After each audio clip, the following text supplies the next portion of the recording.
Dzień dobry, bardzo gorąco witam Państwa serdecznie. W Arkadach Kubickiego to ogromny zaszczyt i honor móc znaleźć się dzisiaj tutaj z Państwem. Szanowni Państwo, 3 wyjątkowe powody, dla których tutaj znaleźliśmy się. 10. Kongres Polska Wielki Projekt, jubileuszowy. Powód wyjątkowy to także temat, o którym rozmawiać będziemy i myśl przewodnia, Nowe Pokolenie.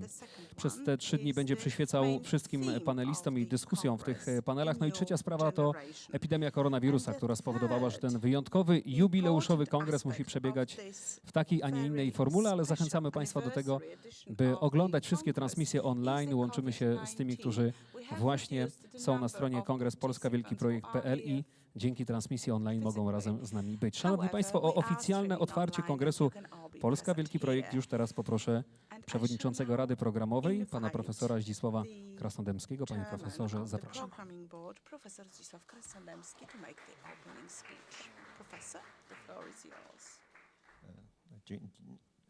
Dziękuję bardzo. No proszę Państwa, przypadł mi w udziale ten zaszczyt coroczny otwarcia naszego kongresu. Nikt z nas nie przypuszczał, że to będzie się odbywać w takiej scenerii. Patrzę na Państwa w maskach, niektórych nie możemy rozpoznać, innych rozpoznajemy od razu.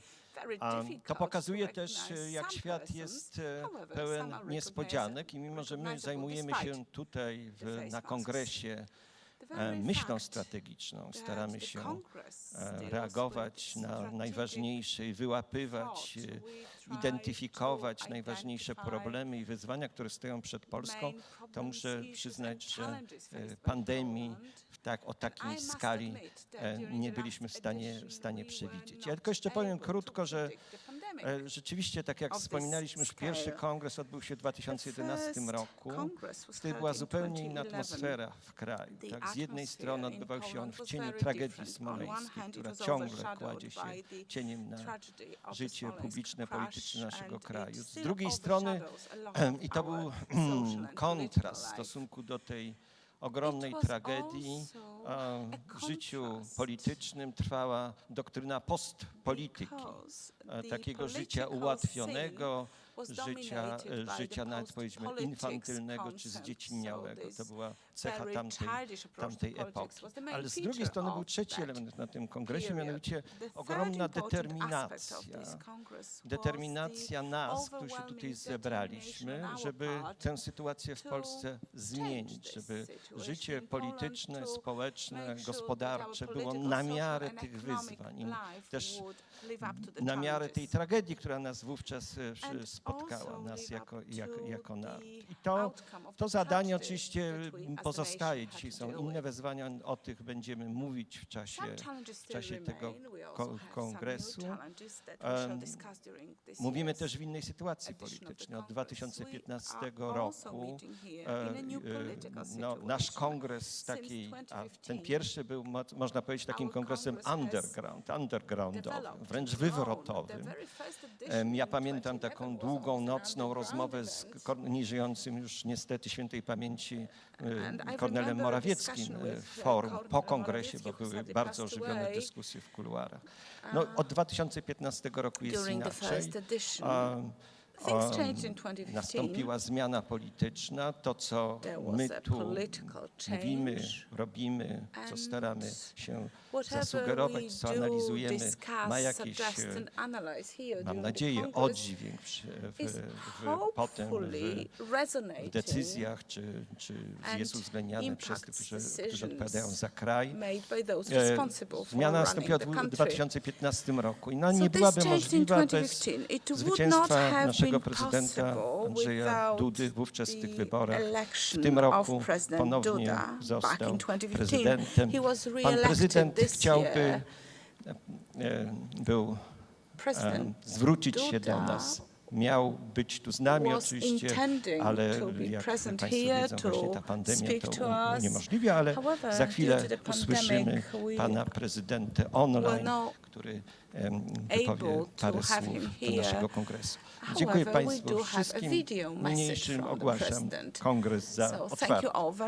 Wielkie brawa, bardzo gorąco dziękujemy. Panie profesorze, zapraszam bliżej mnie, bo rzeczywiście wypowiedział pan naszego pierwszego, kolejnego gościa. Jak się okazuje, pandemia nie wszystko sparaliżowała, bo dzięki temu też odkryliśmy nowe technologie, może nawet bardziej z nich korzystamy. Pan prezydent Andrzej Duda jest razem z nami, już teraz łączymy się dzięki transmisji online z panem prezydentem. Miał być tutaj dzisiaj z nami, ale za chwilę będzie jakże tylko na ekranie. Dzień dobry, panie prezydencie. Dzień dobry, witam Państwa bardzo serdecznie. Bardzo dziękuję panu profesorowi Zdzisławowi Krasnodębskiemu za to bardzo takie, powiedziałbym, wręcz sentymentalne, ale ważne także z punktu widzenia państwowego wprowadzenie i rozpoczęcie tego 9. Kongresu Polska Wielki Projekt. Cofnąłem się myślą i wspomnieniem do tamtych momentów, kiedy ten pomysł Kongresu Polska Wielki Projekt powstał i kiedy on się, można powiedzieć, wykluwał w jakimś sensie. To były czasy, kiedy byłem tutaj w Pałacu Prezydenckim przy boku pana prezydenta profesora Lecha Kaczyńskiego. To on właśnie był, można śmiało powiedzieć, pomysłodawcą tej idei kongresu jako dyskusji o Polsce, jako dyskusji, która polega na przedstawianiu swoich pomysłów na Polskę przez różnego rodzaju intelektualistów, ekspertów, przez tych ludzi, którzy Polsce dobrze życzą i dobrze życzą polskiemu społeczeństwu, polskiemu narodowi, którzy chcą, żeby Polska rozwijała się jako państwo silne, jako państwo sprawiedliwe, jako państwo, które zajmuje mocną pozycję tutaj w naszej części Europy, jako państwo, z którym inni się liczą, jako państwo, które jest ważnym czynnikiem nie tylko gospodarczym, nie tylko ludnościowym w naszej części Europy, ale jest także ważnym czynnikiem sprawczym, ważnym czynnikiem stabilizującym tutaj sytuację. To była ta idea, którą miał prezydent Lech Kaczyński i wielokrotnie o tym mówił, ale chciał, żeby ta dyskusja trwała i chciał, żeby ta dyskusja była prowadzona przez ekspertów publicznie i stąd właśnie pomysł na kongres, który da możliwość wysłuchania różnego rodzaju głosów ludzi życzliwych w Polsce, właśnie ludzi o Polsce na co dzień myślących, nad polskimi sprawami i polskimi koncepcjami pracujących, po to również, żeby można było spośród tych różnych głosów i tych różnych dyskusji wyłonić to, co w przyszłości stanie się ważnymi elementami programowymi na przyszłość polityczną. To jest niezwykle istotne dla tego obozu, na którego czele stał prezydent Lech Kaczyński kiedyś, na czele którego dzisiaj stoi pan premier Jarosław Kaczyński, a z którego ja także w sensie politycznym się wywodzę, a mianowicie to, że to jest obóz, który zawsze uważał, że przede wszystkim musi być pomysł, musi być idea, którą razem jesteśmy związani, po to, by można było realizować politykę. Po to, by można było realizować politykę, by ta realizacja polityki miała w ogóle jakiś sens, potrzebny jest jasno określony cel. Z góry musi być wiadome, do czego zmierzamy, czemu podporządkowane są te działania, które podejmujemy. Pomagał i pomagał właśnie Kongres Polska Wielki Projekt i jestem tutaj dzisiaj z Państwem po to, żeby ogromnie za to podziękować. Faktem jest, że miałem być tam na miejscu w Arkadach Kubickiego, miałem siedzieć obok Państwa, ale wierzcie mi sercem absolutnie i myślą, jestem z Państwem podczas wszystkich części tego kongresu. Tak się składa niestety, że pandemia koronawirusa otacza nas i to dosłownie, bo choć nie ma jej w tej chwili w takim bezpośrednim stopniu w Pałacu Prezydenckim, to niemniej trzeba sobie jasno powiedzieć, że jesteśmy otoczeni dosłownie przez kwarantannę, to znaczy szereg osób, które ze mną się stykały w ostatnim czasie. Dziś w tej chwili jest na kwarantannie, bo miały bezpośredni kontakt z osobami, które stwierdzono koronawirusa i biorąc pod uwagę państwa bezpieczeństwa, a także to, że w najbliższych dniach jednak chcemy zrealizować bardzo ważną wizytę na Ukrainie, postanowiliśmy, że połączy się z Państwem w sposób zdalny. Także proszę wybaczyć, ale tą formułę w tym roku przyjęliśmy. Niemniej chcę bardzo mocno podkreślić, że Kongres odegrał na przestrzeni tych lat bardzo ważną rolę. Ten pierwszy, który rzeczywiście, niestety, z uwagi na to, co stało się w kwietniu 2010 roku, z uwagi na śmierć pana prezydenta, jego małżonki, wielu polityków, którzy byli związani z naszym obozem politycznym, ten pierwszy Kongres Polska Wielki Projekt wtedy planowany nie odbył się. Był dopiero w 2011 roku, wtedy brałem w nim udział, to doskonale pamiętam, jako radny miasta Krakowa. ale już wtedy wiedziałem, że jest to wydarzenie, które ma ogromne znaczenie właśnie dla rozwoju czegoś, co ja nazywam myślą patriotyczną i koncepcji, która wierzyłem w to głęboko przez cały czas w przyszłości przełoży się na rozwój Rzeczypospolitej. I jest dla mnie wielką satysfakcją, że po tych kilku latach, w 2015 roku, także w wyniku tego, że właśnie szliśmy z programem, ja jako kandydat na prezydenta szedłem z programem Prawo i Sprawiedliwość, później w wyborach parlamentarnych jesienią 2015 roku szło z programem. Ten program został przyjęty przez polskie społeczeństwo, dlatego że był programem atrakcyjnym, dlatego że był programem ambitnym, dlatego że był programem, który dawał nadzieję na prawdziwy rozwój, a nie na udawany rozwój, z którym mieli do czynienia przez wcześniejsze 8 lat, kiedy to podwyższano w Polsce wiek emerytalny wbrew ludziom, kiedy likwidowano polskie stocznie, kiedy prywatyzowano wbrew ludziom resztki polskich dóbr narodowych. Część na szczęście z tego udało się także i wtedy zatrzymać dzięki zdecydowanemu sprzeciwowi również nas jako wówczas członków opozycji.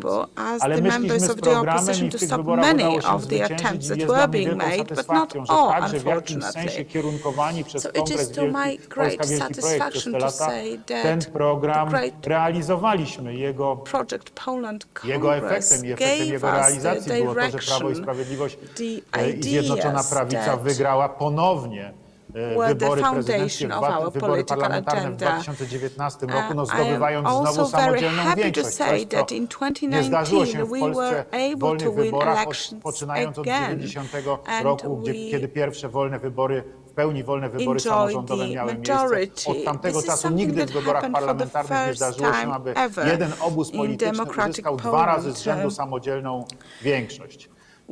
To się stało dwukrotnie, podkreślam jeszcze raz, właśnie dzięki temu, że był program, to był atrakcyjny program, ambitny program, którego chcieli Polacy, program rzeczywiście naprawy Rzeczypospolitej, a przede wszystkim poprawy jakości życia i budowania godności polskiego państwa. I on był realizowany, on jest realizowany.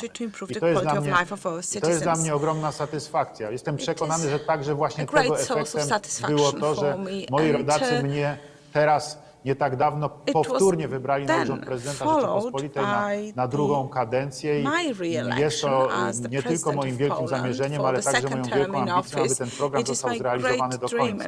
Oczywiście mamy w tej chwili ogromny problem. Mamy pandemię koronawirusa, mamy związane z tym potężne problemy gospodarcze, ale podejmowaliśmy również i odważne decyzje, także kierując się różnymi wskazaniami z dyskusji, które były toczone podczas kolejnych kongresów Polska Wielki Projekt, że do tego, żeby rządzić państwem, trzeba mieć odwagę i trzeba mieć ułożone priorytety. My te priorytety pokazaliśmy. Tym pierwszym zdecydowanym priorytetem była ochrona bytu rodziny, czyli ochrona miejsc pracy. Co trzeba było zrobić, żeby chronić miejsca pracy? Trzeba było osłonić polską gospodarkę, osłonić polskich przedsiębiorców. Zrobiliśmy to, ryzykując setki miliardów złotych i przekazując je w ręce polskich przedsiębiorców, wierząc w to, że są ludźmi odpowiedzialnymi, którzy będą dobrze prowadzili dalej poprzez swoje działalności, poprzez swoje firmy będą prowadzili polskie sprawy. I trzeba powiedzieć, że z tego, co widać do tej pory w większości przypadków, w absolutnej większości przypadków tak właśnie się dzieje. Cały czas mamy jeszcze relatywnie niskie bezrobocie, cały czas mamy jeszcze relatywnie dobrą sytuację gospodarczą, choć pandemia koronawirusa przybiera teraz ostatnio na sile, co bardzo wyraźnie widać.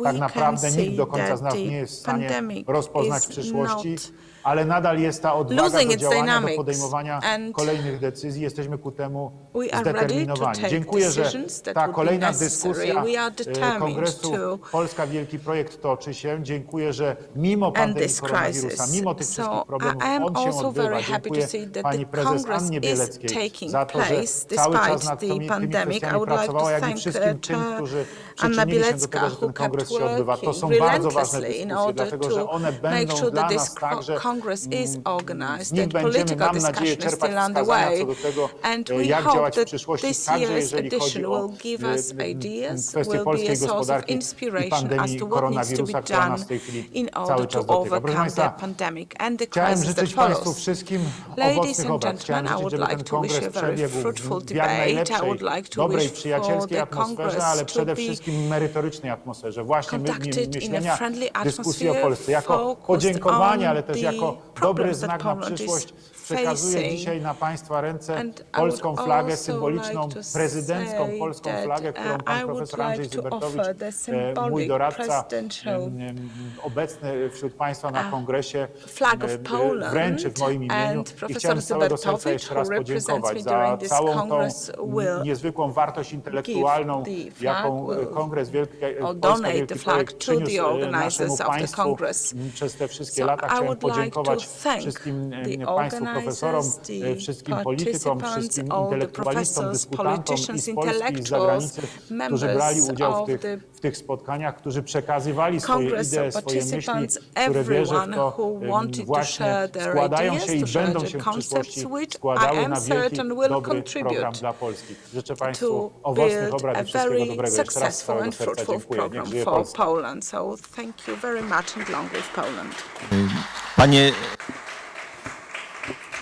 Panie prezydencie, my również bardzo dziękujemy President, za te thank you słowa. very much for those words. I pana życzliwość i pana poparcie And your są dla nas forthcoming niezwykle attitudes ważne. and your support are very, Prezydent very Rzeczypospolitej important for us. Polskiej Andrzej Duda, bardzo President of the gorąco dziękujemy. Republic Proszę of Państwa, jak się Poland, okazuje, nie Andrzej tylko Duda, dobra thank you współpraca very pomiędzy much. panem It prezydentem seems a that jego it's not doradcami, ale only także about good pomiędzy samymi collaboration between the president and doradcami his pana advisors, prezydenta. but also Profesor amongst Andrzej Waśko the advisors to the president is very wspomnianą przed chwilą przez pana important. prezydenta. Panie This profesorze, matters. zapraszam na Professor scenę również Andrzej panią Waśko prezes will Fundacji hand Polska Wielki over the Projekt, Annę flag Bielecką. Zapraszam that Państwa the president na scenę. mentioned, and I also call upon Madam Anna Bielecka to join us on the stage.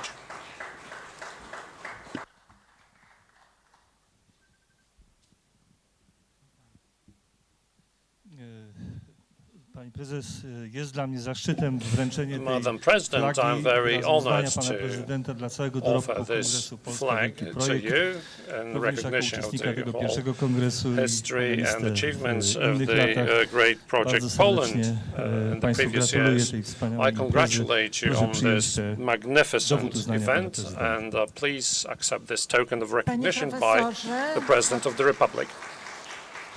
Przede wszystkim, panie prezydencie, my bardzo Mr. dziękujemy President, wszyscy, którzy on przez te behalf lata of zajmowali się all of us wielkim who've been projektem, za to wyróżnienie responsible i duży for this zaszczyt. project for many years. We thank you very much for this Myślę, bardzo honor. blisko wszystkich I tych think we are wartości, approaching, które we're very polska sorry, flaga we are ze very sobą close to niesie i staramy all the się values je that the Polish wypełniać. Ja jeszcze flag przypomnę, entails. że pan prezydent Andrzej Duda Well, let me remind swoim everybody that patronatem President Andrzej Duda obejmuje wszystkie extended his kolejne patronage edycje over kongresu, za all co the jesteśmy editions mu of our bardzo Congress, wdzięczni. and we are very Bardzo grateful to dziękuję.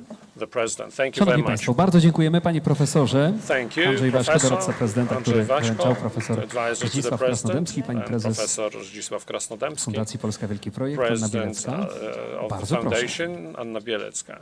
Szanowni Państwo, ja bym bardzo Ladies and prosiła, gentlemen, żeby Państwo na chwileczkę wstali, bo chciałam please raise podziękować trochę for a bardziej. moment, because I wanted to extend my sincere thanks Zacznę może more od than tego, usual. żebyśmy sobie przypomnieli, bo 10 I lat to encourage you jest długi to czas. remind Kto what happened z 10 years nami ago, w tym kongresie who był, a was kogo with już w tej us chwili z at nami this nie time ma. at the Przede Congress and wszystkim who is no more. zacznę od prezydenta Lecha Let me Kaczyńskiego, start by który w naming President Lech 2010 Kaczyński, late President roku Lech objął Kaczyński, who patronatem nasz kongres. extended On się his nie patronage odbył. over the Congress in Chciałam 2010, jeszcze which never przypomnieć materialized. osobę pani I'd Jadwigi like to Kaczyńskiej, remind you która po of the katastrofie person of Jadwiga Kaczyńska, postanowiła who ustanowić kapitułę after the disaster kongresu decided to nagrody establish the pana Congress prezydenta Lecha chapter Kaczyńskiego, nagrody dla of twórców. the President I Lech jesteśmy Kaczyński za to bardzo Award, and wdzięczni. we're very Też grateful nie ma to jej Madame z nami. Jadwiga Kaczyńska, Chciałam who is no more with wspomnieć us. dwóch członków kapituły, I'd like also pana to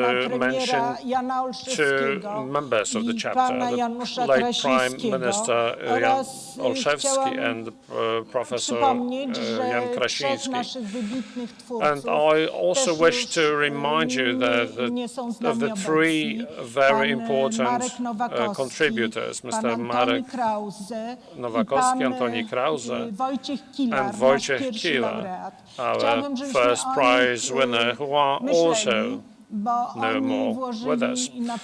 Please give them a thought, because they contributed very much into this big event. Now, thank you very much. Please have your seats. Please sit down, because I'm going to have a long list of things to pronounce. I thank Mariola Miklaszewska, who's been with me for all those years, and she's responsible for the awards for the contributors. I also extend my thanks to the chapter and to the programming committee, which put the meat on the bones in terms of content. I also extend my thanks to all the panel members who've been contributing with the great intellectual minds, giving us hope and putting things into perspective for Poland. I thank all the contributors and also to the prize winners for their achievements. I also offer my thanks to all the people who contribute to the image of the Congress. Especially my thanks go to two directors who host us on the premises. Dyrektor Wojciech Fałkowski of the Warsaw Castle. This is where the first Congress took place, and we always welcome here, it seems. And I also thank Director Waldemar Dąbrowski for his openness, for his open doors at the Warsaw Opera for us. I also extend my thanks to the creators of the prize, of the statuettes. Firstly, I thank you. My thanks go to Teresa Murak, who designed the symbol, and Mr. Janusz Kapusta, a great artist. I thank Janusz very much for this symbol too. I hope that this logo, this image of the great project Poland, which has become a permanent logotype, permanent sign of this event. I also thank everyone who participated in the Congress in previous years, both online and here in the Arkady Kubickiego, the Warsaw Castle.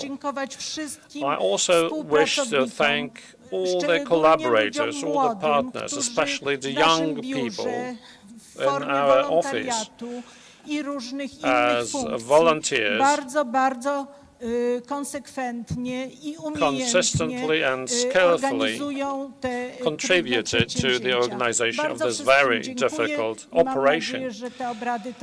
I thank everyone, and I wish Prezes Fundacji Polska Wielki Projekt Anna Bielecka. Pani prezes, bardzo dziękujemy za to ze wszechmiar ważne słowo. Ja Państwu tylko zdradzę jeszcze kulisy tego, co się działo wcześniej, przed rozpoczęciem kongresu. Pani prezes prosiła, żebym pilnował dyscypliny czasowej i tych, którzy będą długo mówili, to prosiło skracanie. W tym przypadku nie mogłem na to sobie rzecz jasna pozwolić. Bardzo dziękujemy. Proszę Państwa, w tej chwili na naszej scenie trwa przebudowa tego miejsca, bo tradycyjnie za chwilę tutaj pojawią się paneliści, osoby, które będą dyskutować, debatować, a właściwie odpowiadać na następujące pytanie. Cyfrowa przyszłość czy świetlana?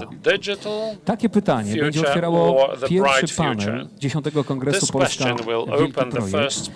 Na scenie pojawią się prelegenci, m.in. pan profesor Andrzej Zybertowicz, Justyna Orłowska, Jacek Dukaj, i Jarosław Królewski. Ten panel moderował będzie Michał Łukasz Kamiński do godziny 13. Mniej więcej ten panel będzie się, proszę Państwa, odbywał. Około godziny 13 przewidujemy tutaj gościa prezesa Rady Ministrów, pana premiera Mateusza Mateusza this time, Morawieckiego, dlatego zachęcamy new Państwa do guest, tego, Prime Minister abyśmy Mateusz Morawiecki will join pozostali us. wspólnie razem w Please oczekiwaniu także na gościa, ale także na to, stay co with pojawi us. się za chwilę Please tutaj stay tuned na scenie, and na dyskusji i watch what pierwsze is ustalenia, going to pierwsze happen on konkluzje stage. tegorocznego jubileuszowego Let's watch kongresu. and hear and Witamy listen to także the wszystkich tych, którzy discussions połączyli się z nami już online. Przypominamy, że ta edycja our 10. edition. jubileuszowa z powodu obostrzeń We will związanych z also pandemią welcome koronawirusa jest online także members, dostępna online w internecie. audience. Gorąco witamy wszystkich tych, którzy w I want kraju to i remind za you, granicą ladies and będą gentlemen, przyglądali się, that ale przede our wszystkim event is przysłuchiwali się also, temu, co za chwilę tutaj being aired into rozpocznie the się internet. na naszej scenie. Gorąco również w przerwie viewers zachęcamy Państwa do tego, by odwiedzić in Poland and stoiska abroad naszych will be partnerów. watching Wydarzenia to us. I są also spółki encourage you Skarbu to Państwa, o których visit, dzisiaj nieco the więcej w booths, przerwie the obiadowej stands of our powiemy. Jeżeli sponsors jesteśmy and partners. gotowi już do pierwszego Now, panelu, a wydaje if się, you're ready że tak, bardzo for the szybko i first panel, sprawnie it seems nam to that we zeszło, are. to już teraz gorąco zapraszam panelistów pierwszego I call panelu upon the 10. Kongresu panelists Polska Wielki Projekt. of the first panel in the 10th edition of the Great Project Poland's Congress. Dzień dobry. Dzień dobry, ja nazywam się Michał Kamiński, będę dla Państwa dzisiaj Good moderował panel morning, I'm Cyfrowa Michał przyszłość Kamiński and I'll be prześwietlana. moderate this Zaproszę panel for panelistów you. na scenie. Pan Jacek Dukaj. I'd like to invite the panel members to come up Przechodząc tutaj, to the odbierać stage. mikrofony z tej strony, tak będzie nam łatwiej Please collect your logistycznie. Jacek microphones Dukaj, when you are passing prozaik, eseista, krytyk. by. Mr. Jacek Myślę, że każdy z nas ma swoją ulubioną książkę fiction pana writer, Jacka. essayist and Moja to literature starość askologii. critic. I believe that Pan almost profesor everyone Andrzej has Zebertowicz, doradca his społeczny favorite prezydenta book by Rzeczpospolitej, Jacek Dukaj. socjolog. Andrzej Zebertowicz, Również dzisiaj z nami. sociologist, advisor Zapraszam to na the scenę President Justynę of the Republic. Orłowską, pełnomocnika Justyna prezesa Rady Orłowska, Ministrów do spraw the, GovTech, pana plenipotentiary Michała of the Lorenza, Prime inwestora w Minister obszarze nowej gospodarki, on, e-commerce i GovTech. gamingu oraz pana Jarosława Królewskiego, Michał Lorenz, prezesa investor Synerise, in polskiej New Economy, firmy e-commerce and gaming, inwestującej and w Jarosław rozwiązania Królewski, last sztucznej but not least, inteligencji. the CEO of Synerise SA, a company which deals in artificial intelligence. Szanowni Państwo, wczesną wiosnę 20 roku świat nie zatrzymał się kompletnie, głównie z powodu tego, że choć trochę byliśmy przygotowani dzięki technologiom umożliwiającym zdalną pracę, edukację i rozrywkę. Chciałbym zacząć od zapytania Justyny Orłowskiej. W jakich obszarach państwa cyfryzacyjny spadochron otworzył się na czas? Gdzie się udało właśnie dzięki technologiom cyfrowym utrzymać ten ciągłość działania? Where were we able to continue uninterrupted and Myślę, że where to jest this taka digital pierwsza parachute pandemia. didn't Znaczy, no work? ja Well, osobiście this nie is the przeżyłam takiej first pandemii. Wiem, że for me personally at least, poprzednio but, były takie pandemie, których tak naprawdę there walczyliśmy were czym? pandemics Walczyliśmy where przede wszystkim na we pierwszej linii as frontu, co to oczywiście teraz humanity też ma had miejsce. to To są lekarze, to są takie narzędzia jak hide, kwarantanna, które using the znaliśmy kiedyś, quarantine, ale w tym the momencie myślę, że to jest efforts pierwsza of doctors, pandemia, w but której this zaprosiliśmy time do this is the współpracy. Tutaj pan first premier Mateusz pandemic Morawiecki and ze swoim rządem zaprosił do współpracy programistów, technologów, po to, żeby właśnie weszli na pokład i pomagali w walce z pandemią. I faktycznie odzew był przeogromny, bo osoby, które normalnie na co dzień zarabiają duże pieniądze w branży IT, zgłaszały się jako wolontariusze do tego, żeby faktycznie tę walkę razem z całym państwem, razem ze wszystkimi obywatelami toczyć. W ogóle statystyki wskazują na to, że prawie 80% naszego społeczeństwa w ankietach odpowiadało na to, że tak naprawdę bardziej boi się o życie swoich bliskich niż o swoje życie. Czyli tutaj to są te bardzo pozytywne elementy, aspekty, które wywołała, no coś, jeżeli możemy wyszukiwać pozytywnego w pandemii, to właśnie to były te czynniki.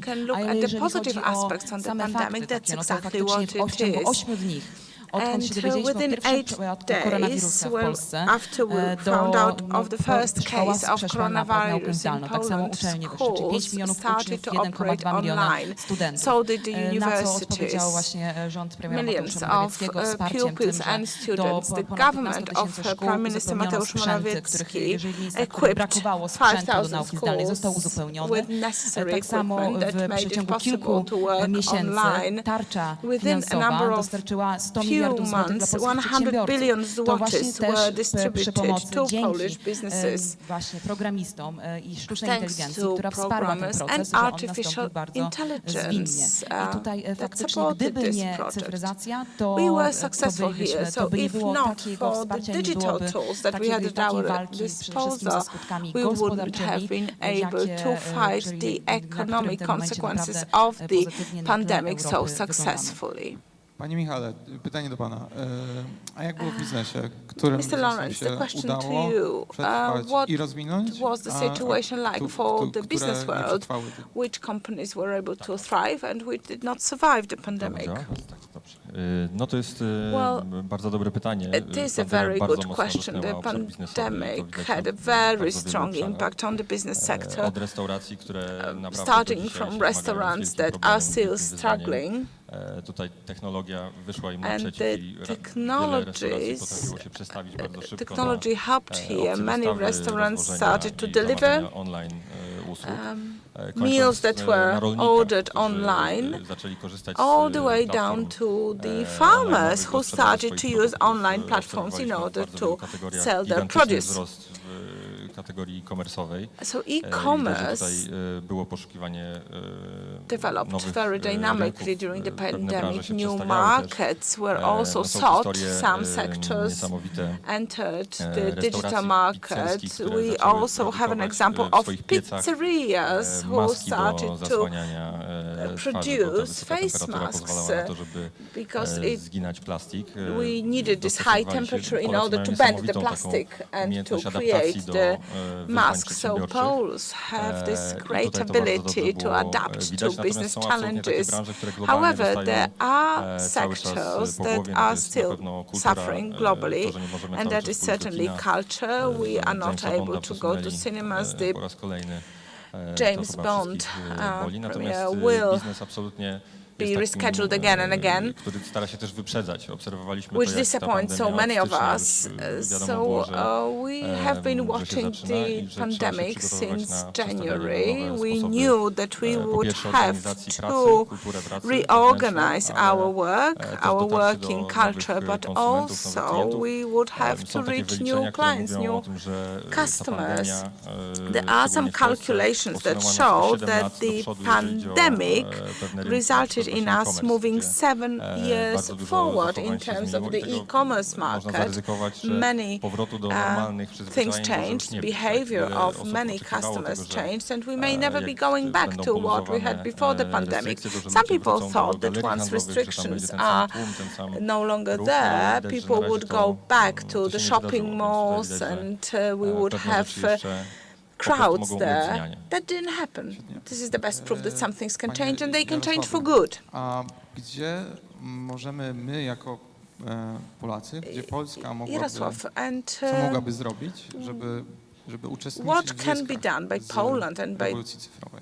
the Polish Jeszcze bardziej. society in order for us to benefit Dzień in dobry an państwu. even greater way Jakby from nawołując jeszcze do the sytuacji, której mamy obecnie na świecie, uważam, że to jest digital taki revolution. moment, w którym należy na chwilę się również Well, zatrzymać, pewne rzeczy zrewidować, również na tym poziomie this is a point in time metafizycznym, where we can kierunkowym, takim start, holistycznym, jeśli chodzi o we strategię can stop for a zarówno, while, try to krajowe, ale przede rethink wszystkim również certain na tym concepts and poziomie ideas również at a społecznym. global, but Ja also osobiście at uważam, że a w national and przypadku local Polski level. As drzemie well w as the nas individual ogromny level. potencjał. I Ja think go Poland has a osobiście huge bardzo mocno potential. wierzę.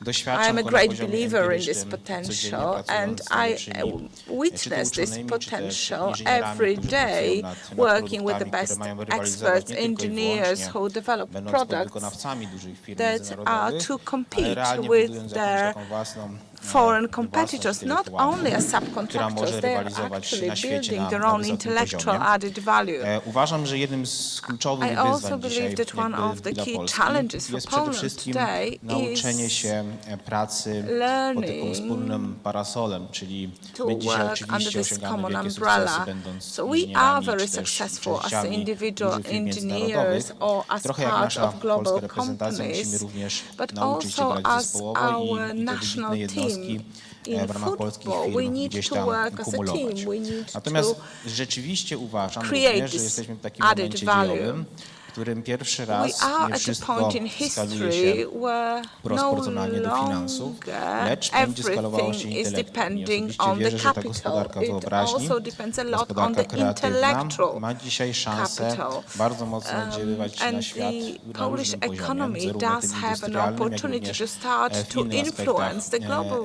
życia społecznego czy economy. gospodarczego. I wierzę, że And wiele social wywrotowych life. idei jest w stanie Many powstać w revolutionary Polsce, ideas być can dostarczane za take granicę w sposób roots in skalowalny. Poland. They Wydaje can mi się, be że implemented ostatnie kilka elsewhere, lat and we can pokazały, have że the w effect Polakach of drzemie scale.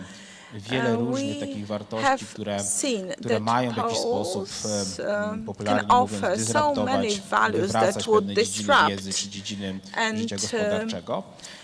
I przede wszystkim uważam, że jeśli revolutionize so skupimy się na many tym, co jest social and economic kluczem i co sectors, jest istotne i co daje nam so we realne should możliwości focus on konkurencji the na świecie, czyli key wspomnianym aspects that przeze can mnie make it possible intelektem, for us to compete skupieniu się na globally, wysokich which technologiach, is our tych intellectual takich podstawowych potential, technologiach, które focusing potem mogą on być w jakiś the tam sposób sprzedawane cutting globalnie, edge technologies a nie na that samym can be procesie offered sprzedażowym, tak globally. my to So robimy we w should firmie. no longer To focus wydaje on mi się, że sales duża przyszłość only. przed nami. Mamy And if we do so, I believe there is a bright future for us. We have many very myślę, że ta strategia successful and ostatecznie very będzie gdzieś tam distinguished kluczowa researchers and przyszłości. scientists. Czyli And postawienie if we follow this przede strategy, wszystkim na te this will be wysokie the key to the technologie, future. mniej We should prawdopodobnie na focus sam on the proces cutting edge dostarczania technologies, czy też maybe skalowania tych technologii. focus less on the scaling and on the sales themselves. Before we do that, I would like to address Professor Zybertowicz. Prześlizgnęliśmy się przez to, co działo się w ostatnich 7 miesiącach. Looked very briefly at what happened during the last 7 months and what are the potential sectors where we can become leaders. However, we often tend to forget about the threats. When everything becomes digital, there are some dangers involved. So there is a danger. We are looking at how we can catch the surplus of values, but we also have the risk of losing some of the values. Well, first of all, I would like you to take notice of the trap that seems to escape many intellectuals and experts.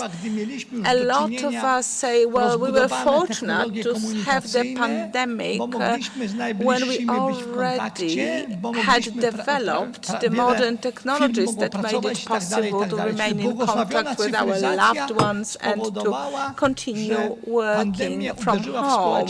So this blessed digitalization actually helped us to cope with the crisis better. But I believe that this is very misleading. I mean, the pandemic would never have happened if not for the digital revolution. Pandemics were always there, and epidemics were always there. But this pandemic that the whole humanity suffers was only possible in the world of hypermobility. And also the fact that we were somehow lost in the digital world. And the media started to rule the world, and memes started to influence what people think, and makes it very difficult to make a correct diagnosis of the process. If this virus were to appear in China before the digital revolution, it would have been a regional problem. And now we are faced with a global pandemic. So this digital revolution and the overflow of information that we are suffering from makes it impossible to create optimum strategies for dealing with the pandemic. So many different centers are working on the potential vaccine, and we seem not to be able to find out how this virus interacts with our biology. And then there is this whole aspect of the interface between what is biological and what is social and psychological. So first of all, this information overload makes it difficult for us to manage resources successfully, also at the level of Poland, but also in other countries. Well, I'm not sure how you would respond. Well, I should try to contradict. However, I agree with most what the professor has said. I believe it is not only the digital revolution, but the technological progress in general that is responsible for this. And the problem of managing the pandemic and the threats that to some extent were also caused by the technological advances. So I would like to divide the problems into political ones and more technological ones. So first of all, people are no longer focusing on the logic, on ideas and the processes. I mean, this was the old world politics. People are more looking at associations, emotions, identity, and living through different events together, thanks to the fact that we are able to stream them. So on one hand, we have the Chinese and Asian model, where the political process reflects the managing of other sectors. When China competes with the US, when it develops its businesses, it is following a very cold logic. Technocrats are planning the development of the Chinese civilization and its success on the global scene. When they select their own elites, they follow the same model. In the Western world, the elections are actually dependent on emotions that are stimulated by the media that overflows people with information. So these people who are elected based on emotions have to compete then with people who were placed where they are by this very cold technocratic model. So if we wonder whether the future that is in front of us is bright, indeed, well, we need to think whether we can expect the condition of our civilization in 10 or 20 years' time to be solid, good or not. And technological advantages are very important. The pandemic has actually made the changes more dynamic, and now we can appreciate the very fact that technology impacts our values. So when we try to imagine the digital future, we can have a very dark, gloomy picture. But people who were born yesterday, for example, consider this technological advance as a natural thing. So for them, this is a normal evolution, something that makes their lives easier. They know nothing else. So when we talk about this gloomy future governed by dystopia compared to potentially bright future, we need to consider the fact that all the changes, this digital development is positive for many people because it makes people's lives easier. It brings them out of poverty. The smartphone, for many people, is something that improves their potential, changes their life. Only a very small percentage of wealthy societies considers this irrelevant and thinks whether we shall become the slaves of a big brother, whether we should be governed by big data. Others who are just coming out of poverty consider these very abstract and irrelevant problems.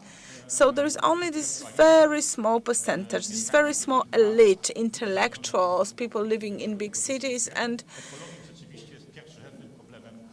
think that environment is the primary issue. They make protests, they are very involved, But for many other people, for the majority of people, coming out of poverty, becoming wealthier, educating children is more important. And they do not consider it so important that 10 years or 20 years or 100 years from now, the temperatures on Earth would be higher by 2% centigrade. So this is the context for the discussion on the future of digital revolution. Justyna, very interesting statement, and I partially agree with it, but I'm going to defend the bright digital future. Let's move to Burma in a moment. Facebook launched an attack there because it seems that Facebook is synonymous with the internet in this country, like Adidas synonymous for track shoes in Poland. When we think what happened at the end of the 19th century, the Industrial Revolution progress, some people decided to use that progress for military purposes, and we had two cruel wars, the Great War and then the Second World War. Why I'm saying this? Because it is in Burma where Facebook was attacked by the monks. The monks launched an attack through the internet in that they wanted to disseminate their value in a very lay society. So they successfully transmitted and disseminated positive values of their religion. In the past, the patriotic values in Poland, we discussed it with the professors and late President Lech Kaczyński. These values, patriotic values, re-emerged a couple of years ago. Why? Thanks to the internet. It seems that the values were not the commercial values, consumerism were not as attractive for the Polish population as the patriotic values are now. I believe that since we have Facebook and we are interested in a given topic areas, that content will be provided to us, supplied to us, and augmented. So the strength of digitalization reinforces and augments our positive values. Well, I'm in favor of what Justyna said. I'm a great enthusiast of the technology. I love how things have been changing, and knowledge has never been more accessible in the past than it is today. Of course, we are actually drowning in fake news, and algorithms are actually taking the reins. There is a discussion about the algorithm that manage contents that we receive, that's supplied to us. However, as I said, the knowledge has never been accessible as much as it is today. Now the secretary has the access to the same knowledge as her CEO. So as soon as we learn how and where to look, we are able to reach tremendous sources of information.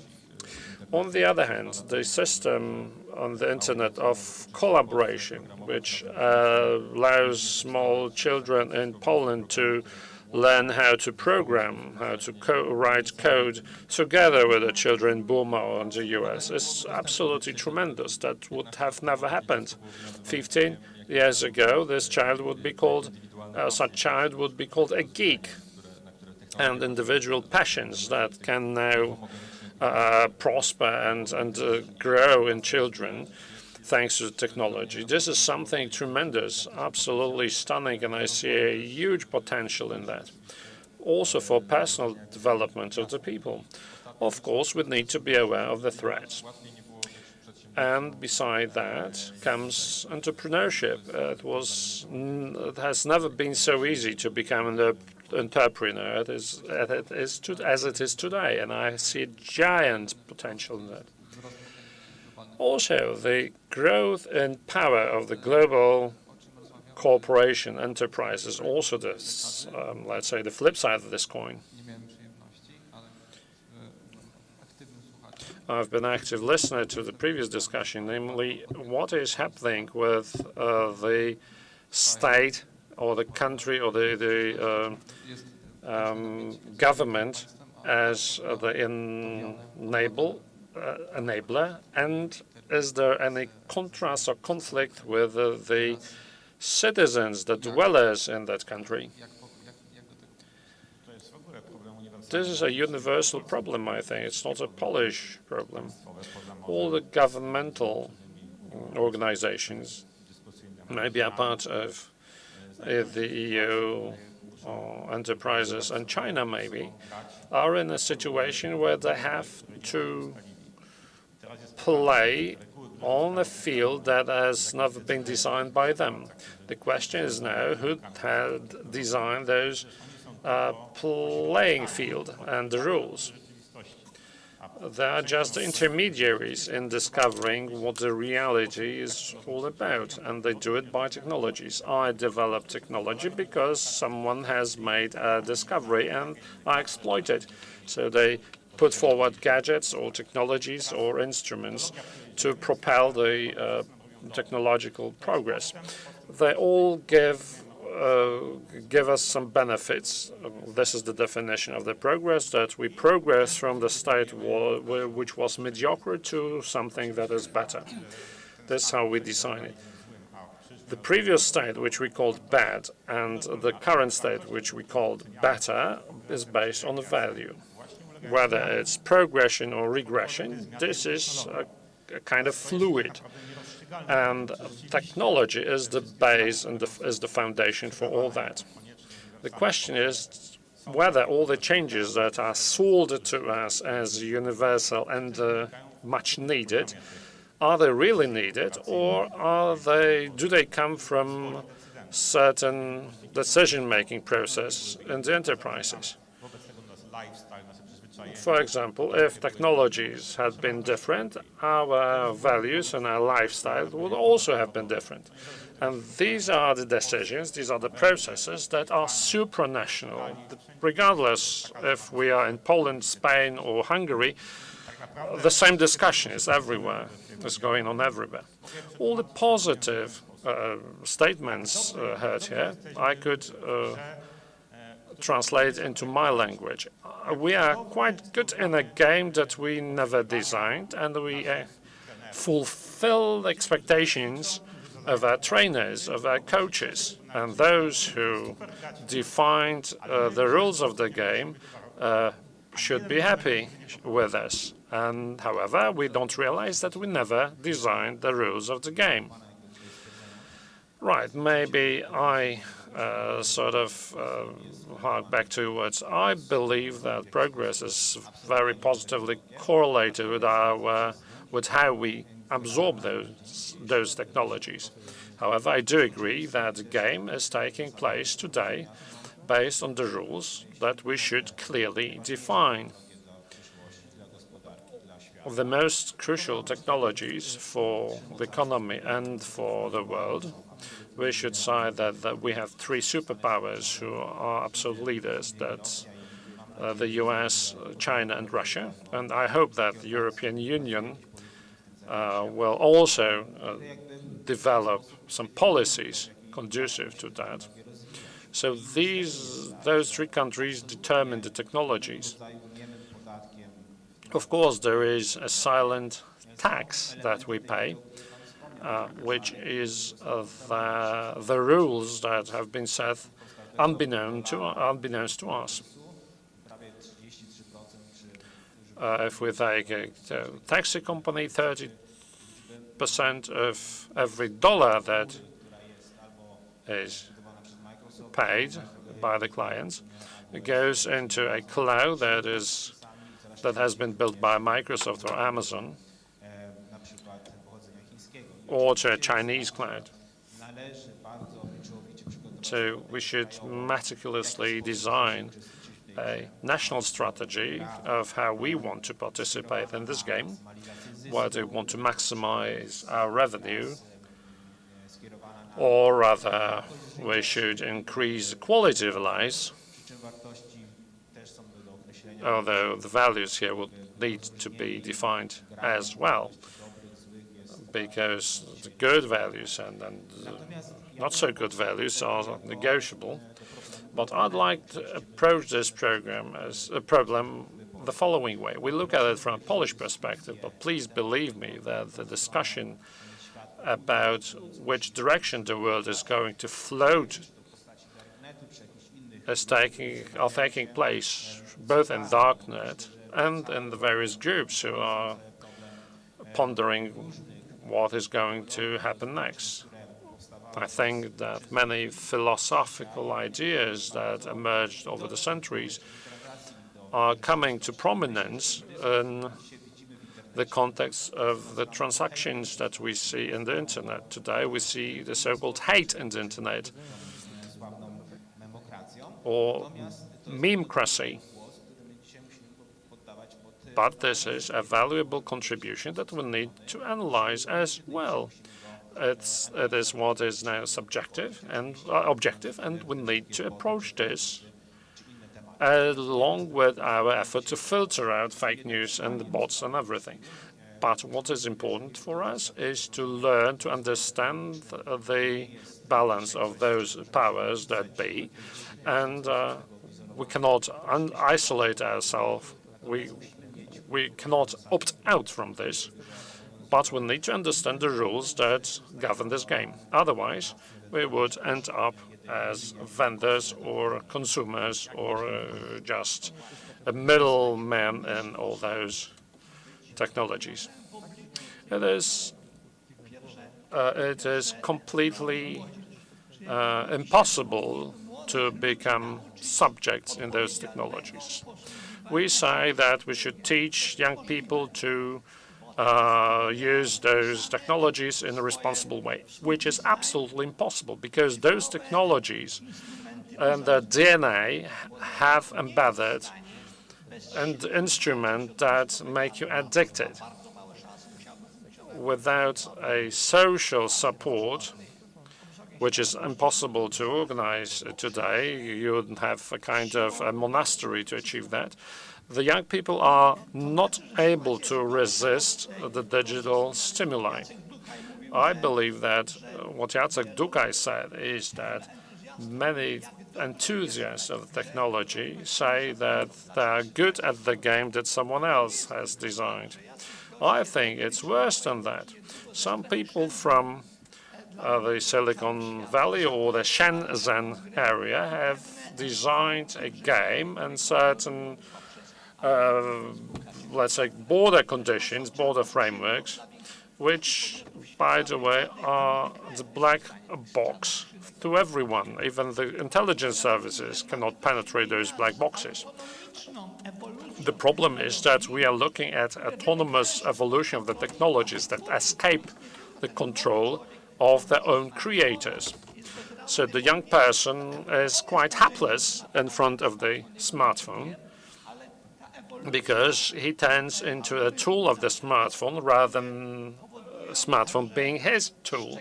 So what is Google happy about? It is that 70% of the film that are watched on YouTube are actually supplied by YouTube themselves, thanks to the algorithms. And these algorithms have evolved to something in contrast with what Google believes to be their values. They promote pathologies, violence, and many bad things. So we are dealing with a genie out of the bottle that is impossible to control. Those who have potential instruments to control this demon refrain from the control because they are making money on that. So that optimistic version is that bad capitalists created those demons to make money. But the pessimistic value is that it's it's not them who decide how it's going to look. Well, we look at the algorithms that actually give us clues, but potentially those technologies are quite benevolent. They support many good things and good deeds. I believe that the crucial thing lies elsewhere. I spent quite a lot of time in front of the computer, also in the most difficult parts of the technology, in realms of technology, and my belief in the mankind is absolutely unshaken. I believe that to address the question how to be part and parcel of the global narrative, I believe that thanks to the proper education, correct education, we are absolutely able to teach young people how those algorithms work. Well, I offered various media literacy programs, Stop, Think, React. These programs run counter to the natural heuristics of the human mind. Media literacy is hapless in front of the infosphere that is actually poisonous. The Nobel laureate said yesterday that we should not give awards to the technology creators, but also to those how to teach how to use those technologies to get rid of all the adverse problems associated with it. Well, there are two questions. One question is a corporation which follows certain objectives and creates algorithms for that. And the other thing is the technology itself that actually surrounds us. So one question is how citizens or how a small country could actually possibly resist those corporations, those enterprises. I think we are all busy looking for clues, for answers to that question. If we reduce it to our child that is in the early stage of education, is actually surrounded, trapped by all those technologies. But we should realize that to those people, young people, there is no life without telephones, without smartphones, without recommendations offered by the programs. Yes, indeed, the way how we function, how we take, is redefined by the technologies. Absolutely. This is a topic for a separate panel, and we could discuss it for hours on end. But this is what happened in the past. Yes, but it's radicalized and it's accelerated, and we don't know who is in control of that. Let me also put another puzzle to that jigsaw. Well, the icons are designed to be connected with the most attractive, let's say, gambling machine, one-armed bandit. And there are many other technological things that are in the pipelines, and billions of those technology solutions are emerging as we speak. Those solutions have tremendously accelerated the development and progress in areas such as medicine. Of course, that's a question of will. Well, most of the searches in the internet is about searching for, not for knowledge, but for sex. It's always been like this. No, this is, well, availability was decisive. I don't think we should reduce it to accessibility of sex, but if I may say this, we can visit a New York museum, but what is the percentage of the percentage that museums attract in the internet compared with the percentage of how many people are attracted by Pornhub?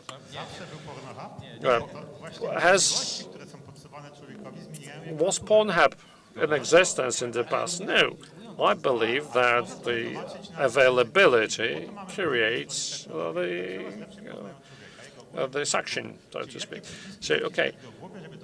The question is which buttons to press in person's head to obtain the desired outcome. On the other hand, we should educate these people quickly enough to make them immune to what technology is doing to them.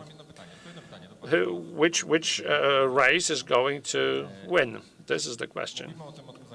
All right, we are talking about the permanent surveillance, that we leak data from the phones. This is reality. It's not just a pure threat. Who of you has a firewall installed or an app on the smartphone that blocks that? I use a BlackBerry that is encoded, and I have a firewall in the smartphone. Do you know what is the knowledge about the firewalls and for the smartphones?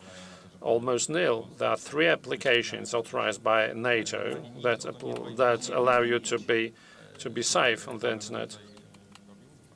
Could you name them? That's a good purpose of that 3. Let's start with VPNs. Okay, Jacek Dukaj said this. There are 2 possibilities. Either there are cyber lords who are behind all that, who manage that, and that's optimistic because you can actually bring them down or even control them by democratic processes. And I believe that Jacek switched to metaphysics too early. This is, in my opinion, the nature of capitalism. It's not about the interest and, let's say, horizons of those smart guys from Silicon Valley. Before we start speaking about metaphysical pessimism, let's try to identify some core mechanism of capitalism which we could actually tweak to our benefit. If we say that something resonates with the deepest nature of the system, we should all but actually surrender. This is the mythology of determinism, because this is a race currently, so we can only design things that follow this trend. So this is the line that China follows. Well, I would like to maintain all I have said about the traps. However, being aware of these traps, Poland should still support its IT and technology sector so that it is very strong in order we are not subject to digital colonization. Because in some years to come, we may find out that there are some AI technologies out there, and in Poland we have no experts that understand them, then we would fall into this black hole, and very deep indeed.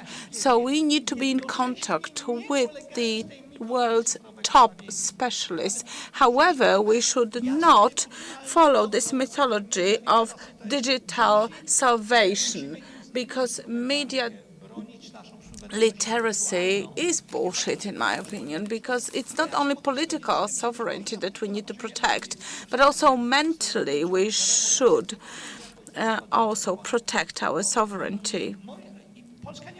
Poland cannot turn its back towards this revolution, and the activities that you take part in are necessary. The state should support them. However, the state as such should not follow educational utopias. Well, Polish entrepreneurs have more influence that we understand.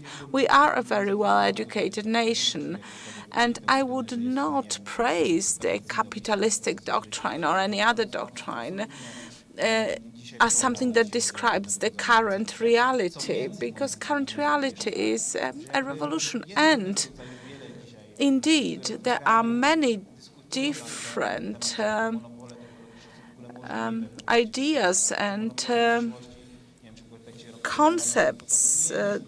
In the context of Rockefeller and others, we already had some ideas. However, they tend to evolve in such a way that they are dangerous to those places where they originated.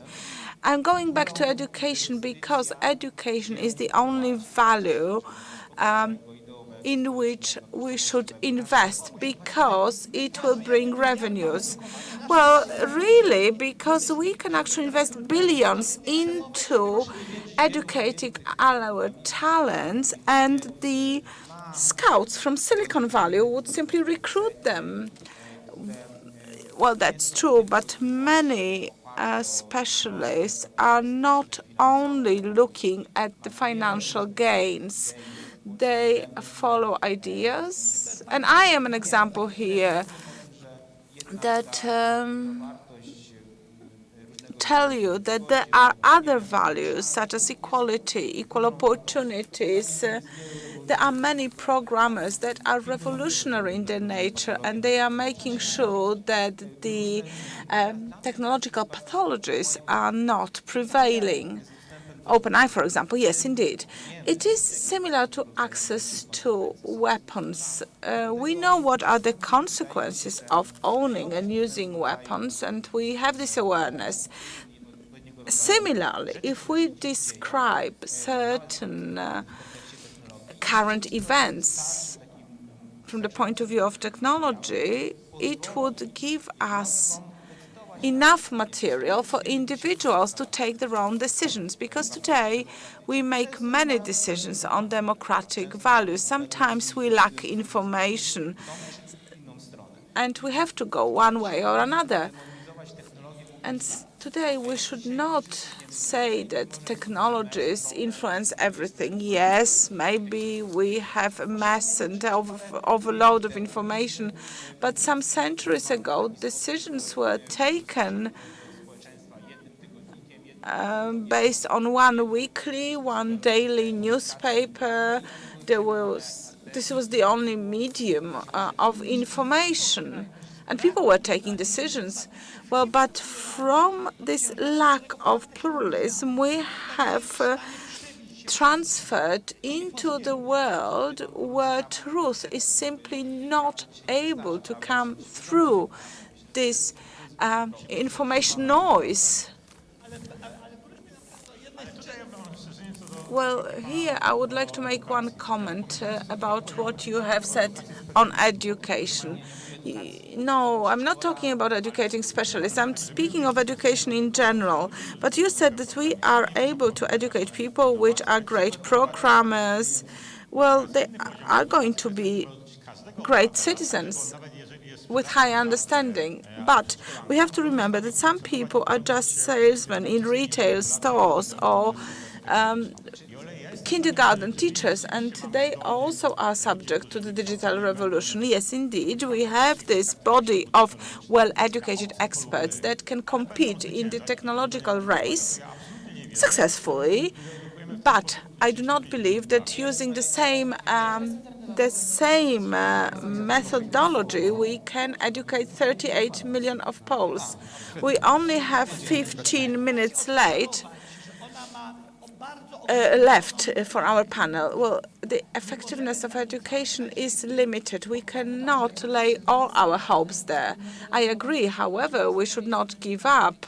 We had a film on Netflix, The Social Dilemma. And the main elements presented there show that sometimes we watch something on YouTube, and then YouTube guides us, telling us what else we could watch. However, we can actually empty this memory of artificial intelligence. So we can cheat it in a way. Okay, yes. The question is how many people would actually do that? Well, that's the freedom, that's your human rights. You have to decide whether you want to have access to the knowledge. Well, it's freedom or it's an illusion of freedom. Well, everyone has the right to make this choice. Well, the key processes are taking place below the radar. and below the radar of our aware choices.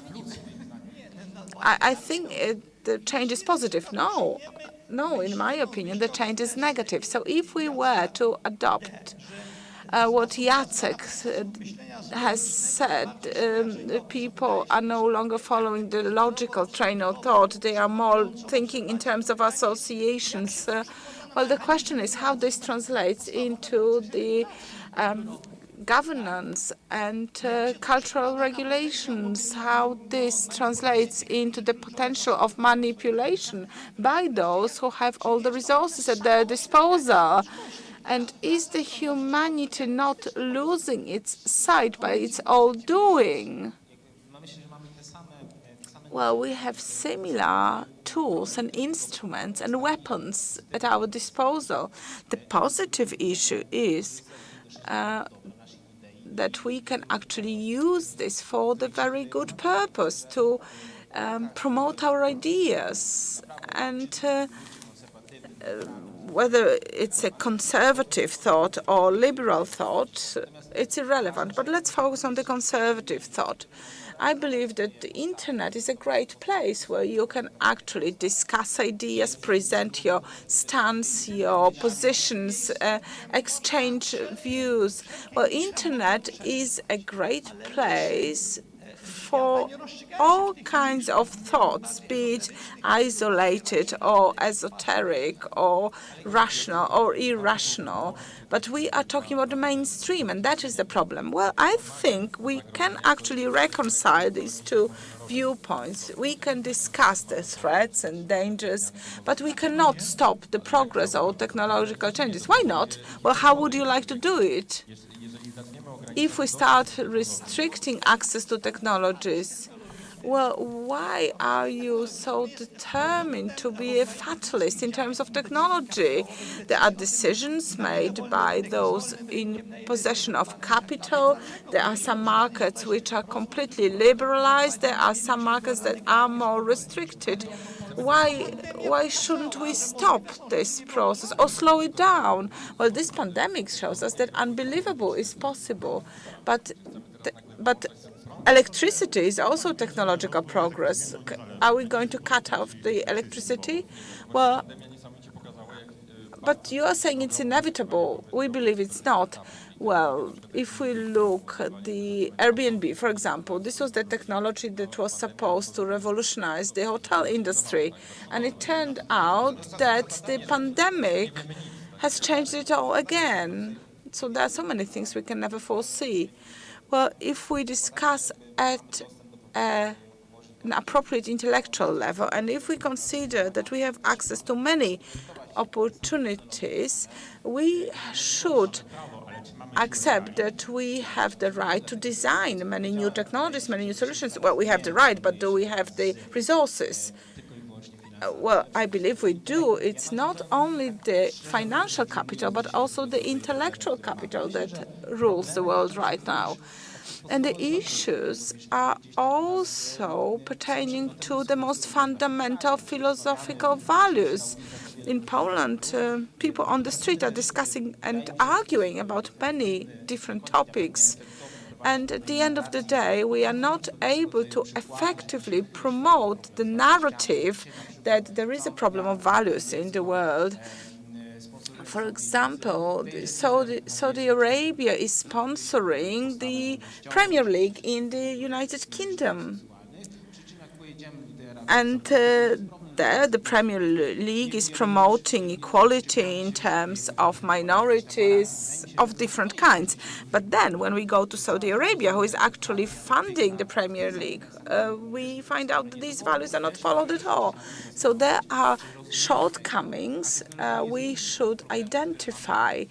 And technology may not be the cause, but only the outlet for the problems that we face as humanity.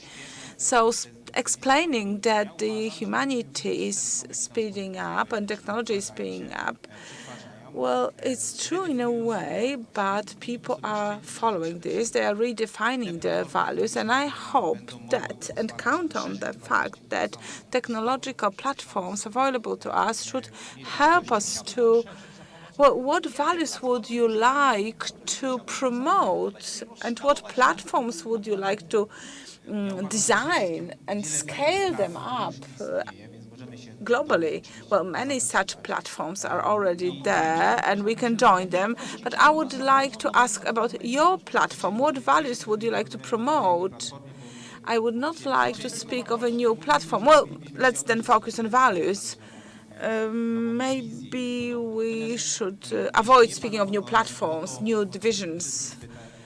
If you're asking me as a person, I will be very frank in telling you that, in my opinion, the most important aspect of every individual is respect, dignity, and certain imperatives that shape us as human beings and makes us possible to follow Christianity, for example, if we are Christians, or other values. So I also believe that our values should never restrict values followed by other people, and we should not use the we should also use technologies to promote our values, but never to discriminate others. But you do not believe in your values. If you do not want to make them universal, it means that you are in doubt about them. Well, if you want to make different values universal, it can result in a negative recurrence, and it may actually make us contradict those values. So it is a more philosophical question that we may seem to appreciate right now. So often a time people change the values they follow. We are both social scientists. I am an IT specialist, but also a social scientist. This harm was done to me by my parents, and you know, there are many tribes, or there were many tribes in the world that had no access to knowledge and were not able to define their values in the way that we would consider beneficial. But that does not make them evil. So if we go to Thailand, for example, in the smallest villages in the world, there are many things that are not available. Well, people have smartphones, but people have a choice. And in order to agree with you, I will speak about the digitalization. So I agree with the fact that large corporations and global corporations are the monopolies of the modern world. The Facebook invests into in Africa, trying to invest in values that they, or in assets that they consider valuable. China, for example, not only invests in land in Africa, but it also invests in apps that are available there. And people can only be aware of the existence of such manipulation if they are educated. And I have a lot of faith in humanity, probably thanks to the values that I hold dear. And I believe that humans are able to make choices. And there is knowledge about artificial intelligence. There is so much open source information. It can describe the reality in 90%. So the most fundamental mechanisms are there. They are available, and they are made available by IT specialists in order for us to end with a positive access. Well, OpenAI was to be open, but when it created a text generator, they had to make it inaccessible, as it was so efficient that it resulted in even greater disinformation. It will be accessible publicly, and we can explore this before the end of this year. One of the authors, a positive accent, is a Pole from a small city. His name is Wojciech Zaremba. So we can do it. We have access. Poles, he is a very good, very nice person, following his values, and he has a lot of thoughts on how the future society should be shaped. What is this Polish idea going to look like? How to prepare, how to format the young person, how to provide him with the tools to make him able to work on the new instruments such as AI, how to equip the young people differently, even though we are playing not a game that is not ours. Maybe we could do some, make some effort to make this playing field a bit level and a bit ours. I believe that the technologies that are created are very efficient in learning how to manipulate the mankind. I think it goes faster than our effort to transform the education to help young people follow up on this process. Now, to finish off my thought, I would say that our discussion is discussion by 1% of the mankind who are comfortable enough to be able to dwell on such things. But for the majority of the mankind, the progress of the digital is absolutely good, because it helps you to win the bread for the supper, and I can educate my daughter and so on. A future will open up for me that I never had before. Professor, education is an instrument that can apply to or affect a small group of decision makers which need to take good decisions to actually reign, to control the breathtaking speed of the changes. We had also in the past moments where we were actually staggered by the new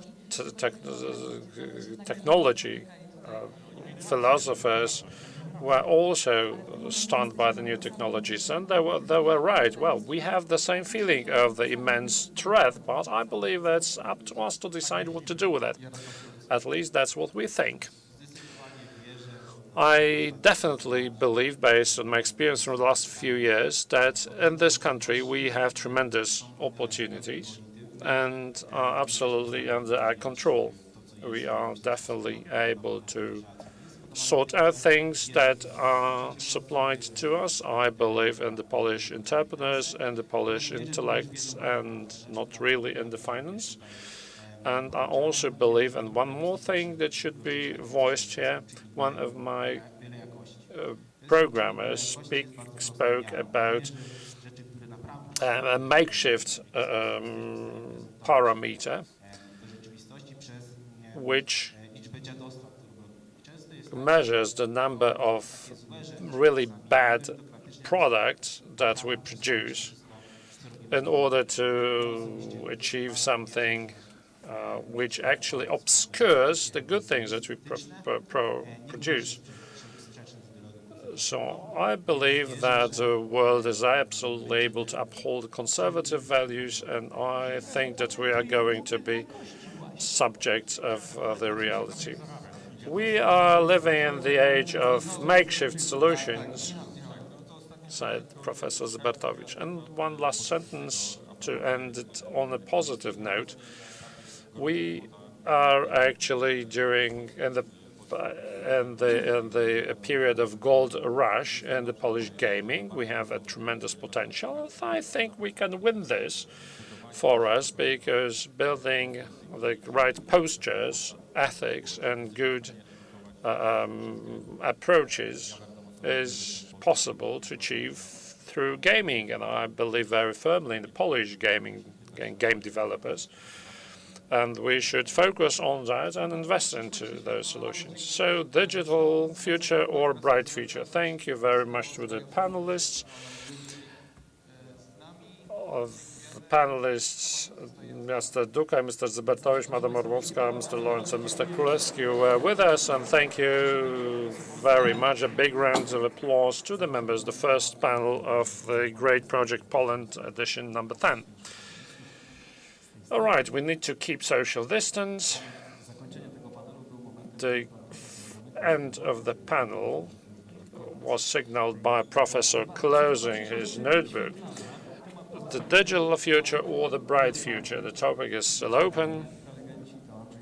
The speakers were Andrzej Zybertowicz, Jacek Duka, Justyna Orłowska, Michał Lorenz, and Jarosław Królewski. Now, ladies and gentlemen, we will see two panels today. Crisis as an opportunity, how to rebuild the European economy, and what are the tasks for Poland. The panelists will dwell on the possible role of Polish companies, Polish enterprise in that rebuilding process. After the lunch break, we will watch the panel called Is Culture Stupid? And even though those topics diverge very much, they have an underlying foundation of the digital, I presume. So what is the place for culture in all that progress and development? We are very happy, ladies and gentlemen, to have watched the panel. Please be reminded that you can watch a great Project Poland on the internet. We also wish to remind you about the sanitary rules, and we thank you for obeying them. We all have the face mask and also the machines for disinfection of your hands, and I saw you making use of those, and we thank you very much for being so disciplined. At the end of the arcade, there are also partner booths. Please visit those booths, those stands during the break. And we know that the head of the Council of Ministers, Prime Minister Mateusz Morawiecki, is already with us, and we are very happy about this. In a moment, Prime Minister will speak to us. This is the FAND, the Jubilee Congress, and I believe it is time for summaries. Good morning, Prime Minister, or rather, good afternoon. Americans will call it a conservative think tank.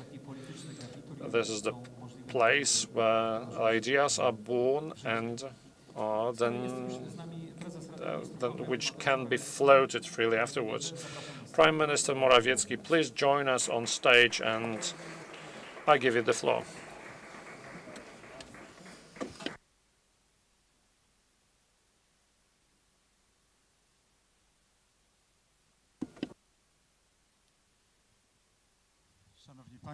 Ladies and gentlemen,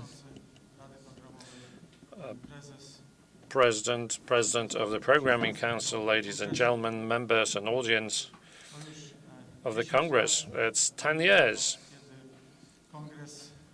since the Congress has launched its first edition. In the wake of one of the greatest disasters in the modern Poland, and the death of our late friends, including the President Lech Kaczyński and his spouse, and 94 members of this journey to Smolensk, this first Congress was cancelled. However, it took shape a year later.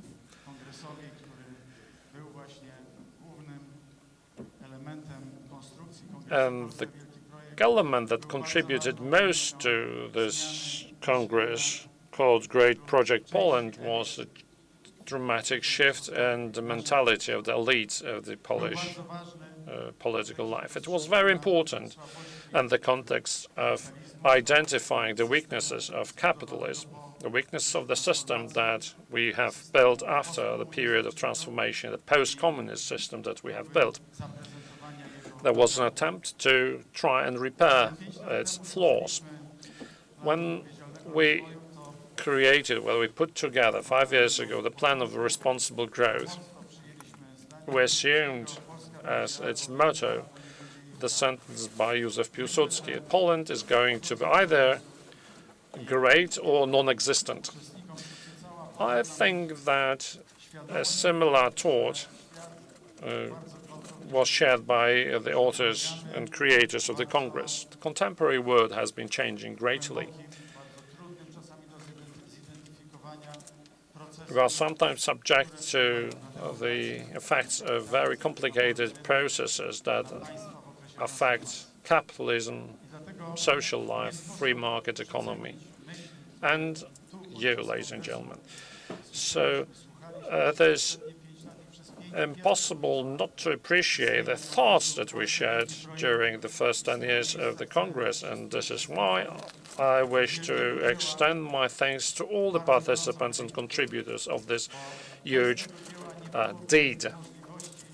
Without this Congress, it would have never been possible to start repairing the Polish Republic, which we embarked upon 5 years ago as we assumed power.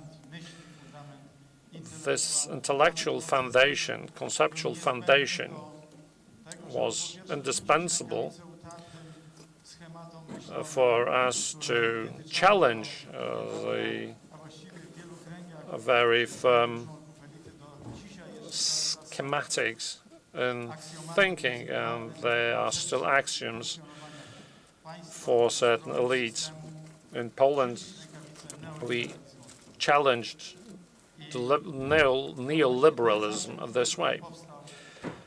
So the origins of the ideas that were created here during the previous 9 editions of the Great Project Poland Congress was a key contributor to our concept of reshaping our country, our state, our governance towards making it more effective one, efficient one, and future-proof. We believe, we are aware of the fact that over centuries, states and governments had to cope with entropia, with barbaric invasions, and sometimes with invisible enemies, such as the one we are confronted with today, that attack the world and Poland including. Even though the well-being and more fair distribution of goods have been growing slowly and very slowly, and at times, the disasters, historical disasters such as the Second World War and fighting the invisible enemy, such disasters may actually in no time destroy and dash out the efforts of the previous generations. The Peloponnesian War, a great book by Thucydides, described the invisible plague which attacked Athens at the beginning, at the outset of the war.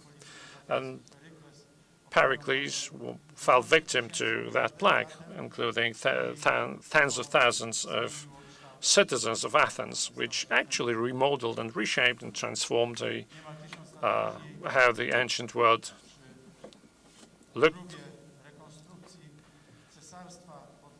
Later, after the attempt to reform the Roman Empire embarked on by Justinian, the first onslaught of the Black Plague led to a collapse of actually so far successful attempt to restore the power of the Roman Empire.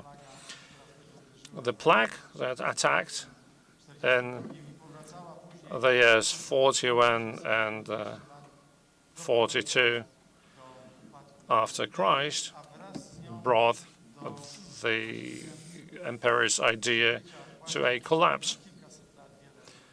It took several hundreds of years until the achievements of the empire could re-emerge.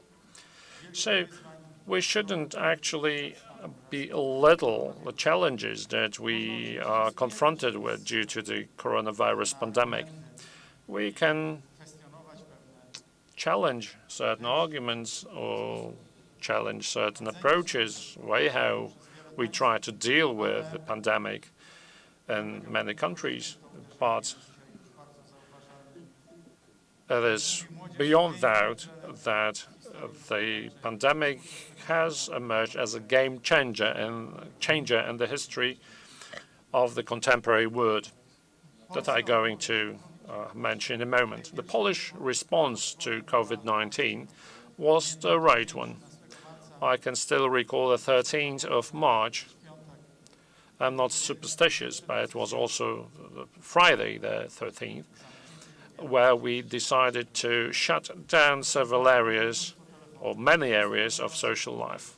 Many people phoned me afterwards in the wake of that decision, challenging its word, as it really were doing, because of several deaths, and it has not been proved, and so on.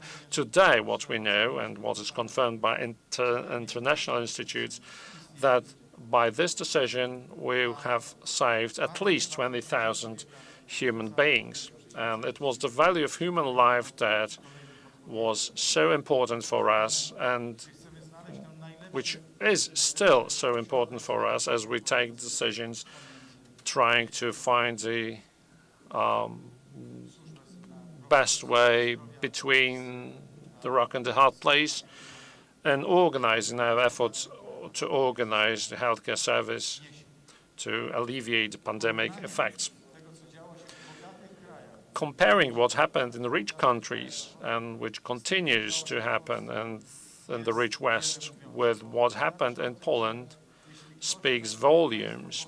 If you believe that a government, a state, is something serious and is an instrument of execution of the social interest, then you can do tremendous things, even if your resources are small, because our wealth W krajach zachodnich jest cały czas jeszcze bardzo szczupłe, bardzo niewielkie i potrzebujemy tego rozwoju gospodarczego lepszego od innych przez wiele lat, przez wiele dziesiątków lat.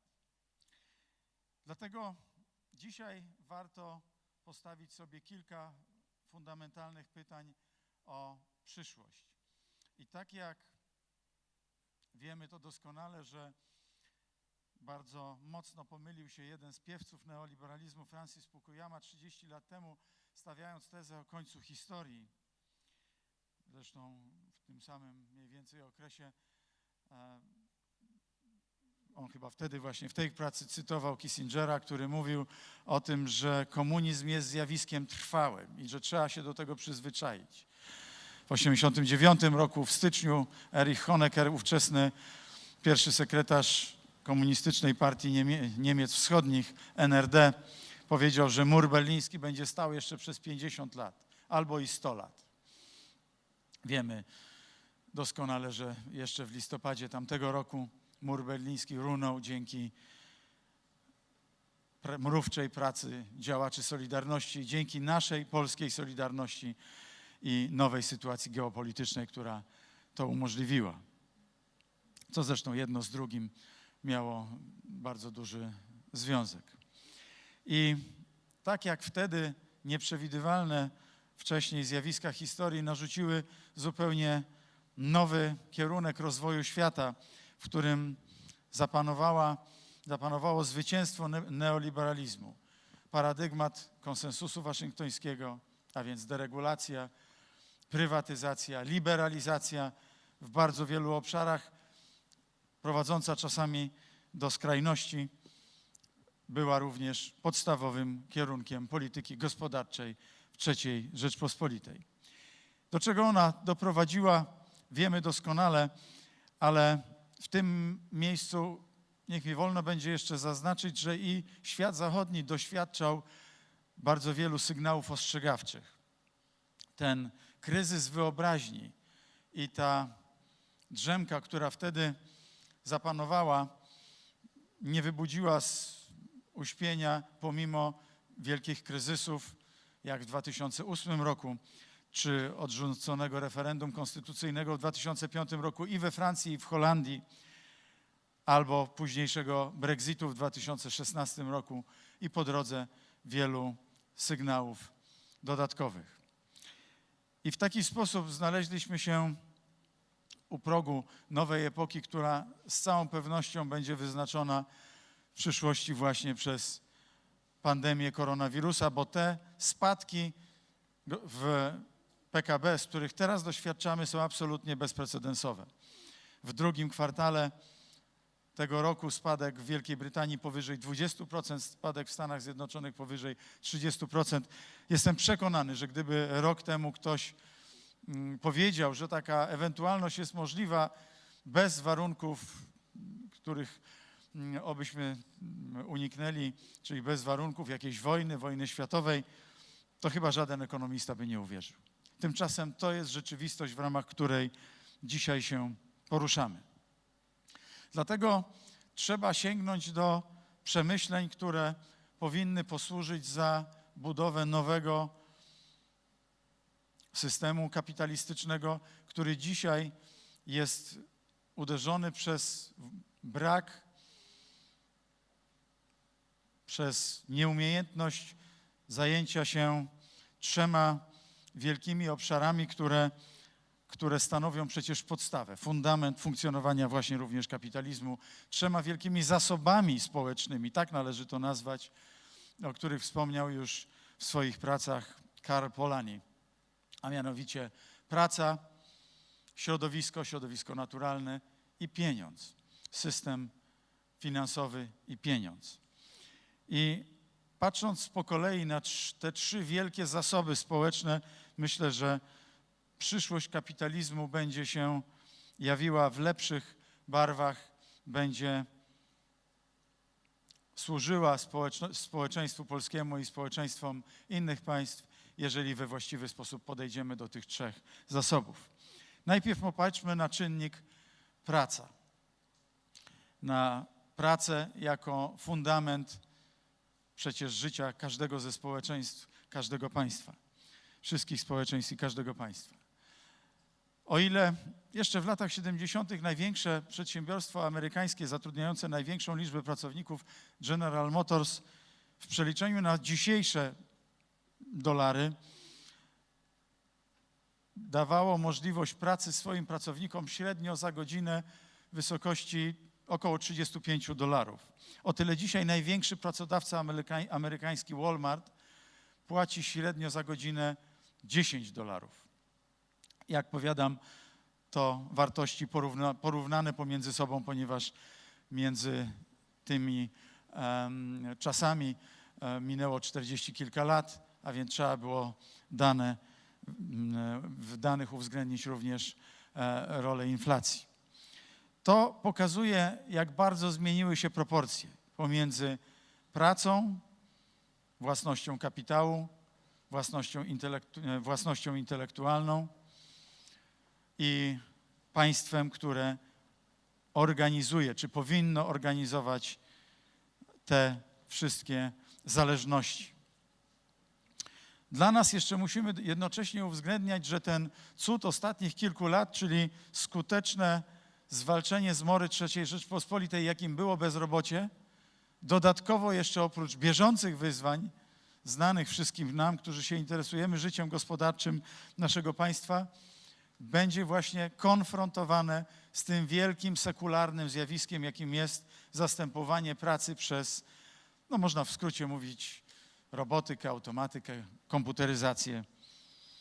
Czymś, co jest procesem o tyle nieuchronnym, że przecież zatrzymanie jego przypomina wysiłki Neda Luda, półlegendarnego i ruchu ludystów, już jak najbardziej historycznego, które wiemy, jak się skończyło i które wiemy również, że były wtedy ślepą uliczką. A więc namysł nad tym jest dzisiaj fundamentalnie ważny nie tylko po to, żeby obudzić świat do życia gospodarczego po koronawirusie za rok, za dwa, ale również po to, żeby doprowadzić do jego właściwej przebudowy za 10-20 lat, takiej, która odpowie jednocześnie na te wyzwania w zakresie czwartej, piątej rewolucji przemysłowej, w zakresie komputeryzacji cyfryzacji i wszystkich innych zjawisk, które się z tym wiążą. Spójrzmy na jeden tylko przykład. Mamy coraz większe sukcesy, świat ma coraz większe sukcesy z tak zwanymi bezzałogowymi pojazdami, czyli samochody bez kierowców, krótko mówiąc. Tymczasem w Polsce i w wielu innych krajach kilkaset tysięcy ludzi świadczy pracę właśnie za tym kółkiem, za kierownicą. I to jest chleb powszedni, to jest sposób zarabiania na życie. Kiedy za 10, 20 czy 30 lat ten zawód będzie zanikał, czy będzie jego mniej, to przecież trzeba znaleźć dla tych ludzi inny rodzaj zajęcia, inny rodzaj pracy. To tylko jeden z wielu bardzo przykładów. Chyba Osborne w swojej jednej z ostatnich prac w Uniwersytecie Oxfordu pokazał, że według najlepszych badań około 47% zawodów w 2033 roku w Stanach Zjednoczonych zniknie.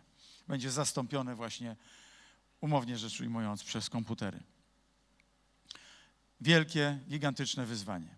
Drugi obszar to środowisko naturalne. I tutaj najlepiej można pokazać niesprawiedliwość współczesnych czasów w podejściu do środowiska naturalnego, które prezentują kraje zachodnie. Otóż one się fantastycznie rozwijały przez 100 kilkadziesiąt lat, przez pierwszą, drugą i trzecią rewolucję przemysłową, właściwie pomijając rolę środowiska naturalnego, pomijając rolę przyrody, wykorzystując w pełnym zakresie wszystkie możliwości, przeprowadzając autostrady, linie kolejowe, niszcząc środowisko naturalne poprzez emisję szkodliwych substancji, niszcząc zdrowie ludzi nie tylko u siebie, bo przecież te państwa zachodnie są również odpowiedzialne za kolonializm i wykorzystując również państwa kolonialne w sposób niebywały doprowadziły do dzisiejszego swojego bogactwa. O tym nie wolno zapominać, bo dzisiaj oni próbują Polskę czasami pouczać, czym jest dbałość o środowisko naturalne. Niech sobie chociażby Belgowie przypomną swoją politykę w Kongo w latach 70., 80. XIX wieku. I dlatego wszelka transformacja energetyczna, klimatyczna, która w Polsce będzie miała miejsce, ona jest potrzebna, musi mieć miejsce, jest zjawiskiem pozytywnym również dla naszej gospodarki, ponieważ chcemy się przecież uniezależnić od rosyjskiego gazu, od arabskiej ropy. My nie mamy tych surowców, a ostatnio również od rosyjskiego czy australijskiego węgla, przynajmniej częściowo właśnie z tamtych kierunków sprowadzanego do Polski. A więc przezwyciężenie tych wszystkich naszych zależności i doprowadzenie jednocześnie do lepszego poszanowania środowiska naturalnego, wykorzystania surowców naturalnych i zmniejszenie naszych kosztów poprzez brak konieczności zapłaty za te surowce leży w długofalowym interesie Polski. Ale ta transformacja musi być właśnie sprawiedliwa. Sprawiedliwa to znaczy uwzględniająca los Polski dzisiaj w porównaniu do krajów zachodnich, które zwłaszcza po II wojnie światowej mogły rozwijać się normalnie, a z winy Niemiec, Związku Radzieckiego, ale przede wszystkim Niemiec, my nie mogliśmy rozwijać się w sposób naturalny, normalny, nie mogliśmy rozwijać naszej gospodarki. A przypomnę, że jeszcze w 1951 roku XX wieku Polska czy Polacy per capita byli bogatsi od Hiszpanii, pomimo II wojny światowej i pomimo kilku lat komunizmu. To świadczy o tym, jak wielką szansę straciliśmy przez II wojnę światową, utratę wolności, utratę niepodległości i później 45 lat komunizmu. A więc sprawiedliwa transformacja uwzględniająca te regiony, w szczególności których model biznesowy, model operacyjny, model gospodarczy polega właśnie na gospodarce surowcowej, gospodarce uwzględniającej paliwa kopalne i przemysł wydobywczy, jak u nas chociażby Górny Śląsk, Bełchatów i to nie jedyne obszary w naszym kraju. Na pewno wszelka transformacja, którą zaproponujemy, będzie uwzględniała interes Polski i interes tych mieszkańców. I wreszcie trzeci zasób społeczny kapitalizmu i zasób społeczny demokracji, tak mocno podkreślany chociażby w ciekawych pracach lewicującego ekonomisty niemieckiego Wolfganga Schrecka, czyli pieniądz. Pieniądz, system finansowy. Tutaj od kryzysów 2007-2008 mamy do czynienia z zupełnie nowym podejściem do tej wartości społecznej. Tak ją nazywam. Zasobu społecznego, bez dbałości o który nie ma mowy o prawidłowym funkcjonowaniu systemu gospodarczego państw. Choć pierwsze uderzenia w bardziej naturalne i tradycyjne podejście do systemu finansowego i do pieniądza przezwyciężone po wielkim kryzysie lat 29-33 nadeszły już w latach 90. wraz z likwidacją słynnego Glass-Steagall Act i możliwością połączenia działalności komercyjnej i inwestycyjnej instytucji finansowych. To doprowadziło do takiej skali derywatów i produktów finansowych, która ogromnie zagroziła całej gospodarce światowej w latach 2008, 2009 i w kolejnych. Zagroziła również fundamentom strefy euro. I wtedy banki centralne wymyśliły nowy sposób radzenia sobie z tym problemem poprzez tak zwane luzowanie monetarne, które de facto sprowadza się do tego, że różne klasy aktywów finansowych, ale nie tylko, także surowców, także aktywów najróżniejszych, choćby takich jak dzieła sztuki, podlegały zakupom przez banki centralne pośrednio lub bezpośrednio na rynku pierwotnym lub rynku wtórnym. Konsekwencji takiego podejścia nie znamy. Nie wiemy do końca i dzisiaj nikt nie wie, dokąd nas to doprowadzi. Wiemy jedynie, że zaprzecza to wszystkim dotychczas znanym w gospodarce klasycznej, w ekonomii klasycznej schematom i mechanizmom funkcjonowania gospodarki czy systemów gospodarczo-społecznych, tych opartych na podejściu racjonalnym, przynajmniej częściowo racjonalnym, uwzględniającym oczywiście również elementy emocjonalne i elementy społeczne, bo wiemy, zwłaszcza z ostatnich prac, z ostatnich 2 dziesięcioleci, 2 dekad, że te elementy grają bardzo ważną rolę również w podejmowaniu decyzji w procesach gospodarczych. Prócz polityki monetarnej, prócz nieznanego do tej pory we wcześniejszych latach zjawiska pod tytułem wielkie, gigantyczne pakiety fiskalne, których konsekwencji również nie jesteśmy w stanie dzisiaj opisać, widzimy, że funkcjonujemy w zupełnie nowej rzeczywistości. Rzeczywistości, w której być może trzeba było tak zareagować.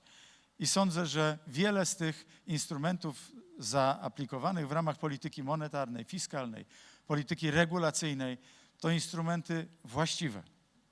Ale jednocześnie słusznym będzie wniosek, że dzisiaj znajdujemy się w zupełnie nowej rzeczywistości. Na zakręcie, w którym właśnie taka introspekcja, właśnie taki namysł, taka autorefleksja jest potrzebna bardziej niż kiedykolwiek. Myślę, że właśnie ta plamka ślepa to niezdolność wielu systemów, wielu państw do takiej autorefleksji, do namysłu nad tym, co może doprowadzić do rozpadu dzisiejszych społeczeństw, dzisiejszego systemu, dzisiejszego szeroko rozumianego ustroju kapitalistyczno-demokratycznego.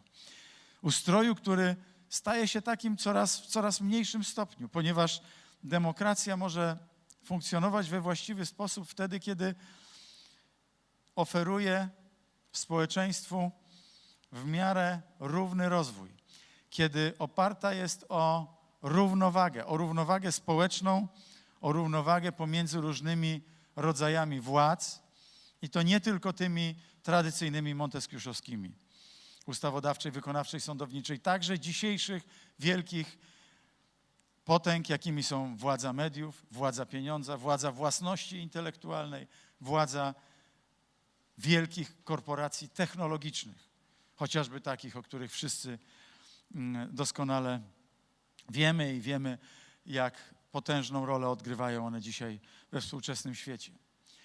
To właśnie dzisiaj mamy do czynienia z przebudową świata na naszych oczach. I właściwe odczytanie tych sygnałów ostrzegawczych, ale także szans jest naszym wielkim, ogromnym zadaniem, które Polska ma szansę nie tylko wykonać dla swojego własnego dobra we właściwy sposób, ale jednocześnie też mamy szansę zainspirować innych do nowego podejścia, które we właściwy sposób zaadresuje problemy współczesnego świata. Jedną z odpowiedzi, myślę, że oryginalną, bardzo oryginalną, arcypolską odpowiedzią na te wielkie wyzwania jest solidarność.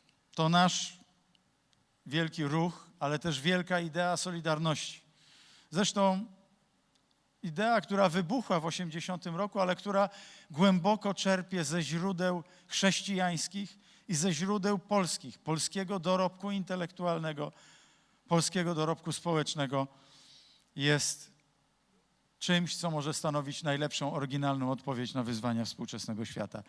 Za chwilę kilka słów o tym jeszcze będę chciał powiedzieć, ale najpierw o tych jeszcze parę zdań o korzeniach. To przecież właśnie kultura chrześcijańska doprowadziła do współczesnego dobrobytu, do tego, że dzisiejszy świat pełen napięć, ale jednak żyjący w względnym dobrobycie, może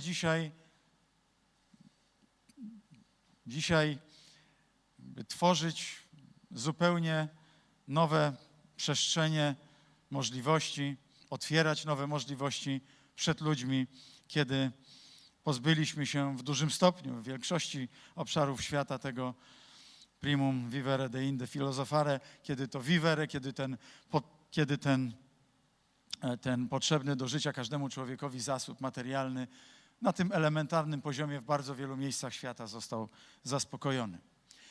Chcę wspomnieć też wielkiego polskiego myśliciela, trochę zapomnianego, Leopolda Caro, który pokazywał, jak ważna jest właśnie solidarność, którą rozumiał jako właściwą proporcję pomiędzy konkurencyjnością, a kooperacją, współpracą.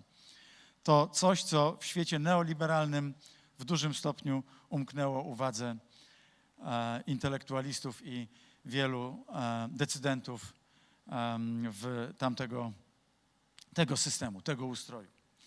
I dlatego nasza solidarność, czerpiąca również z myśli Jana Pawła II, ale także zakorzeniona, zakotwiczona w tej prastarej polskiej, historycznej doktrynie godności człowieka jako podstawowego azymutu wytyczającego kierunki polityki gospodarczej i polityki społecznej sprawiedliwego państwa, ma szansę być, czy powinna być głównym składnikiem, głównym elementem składowym budowy ustroju w kolejnych dekadach. Godność człowieka, a nie tylko wolność jako podstawowy czynnik ustroju. Godność, która jest w tym sensie nawet ważniejsza od wolności, bo utopią jest wiara w to, że każdy człowiek może dbać o swoją wolność i że wolność powinna być ograniczona tylko o tyle, o ile narusza czy nie narusza wolności drugiego człowieka.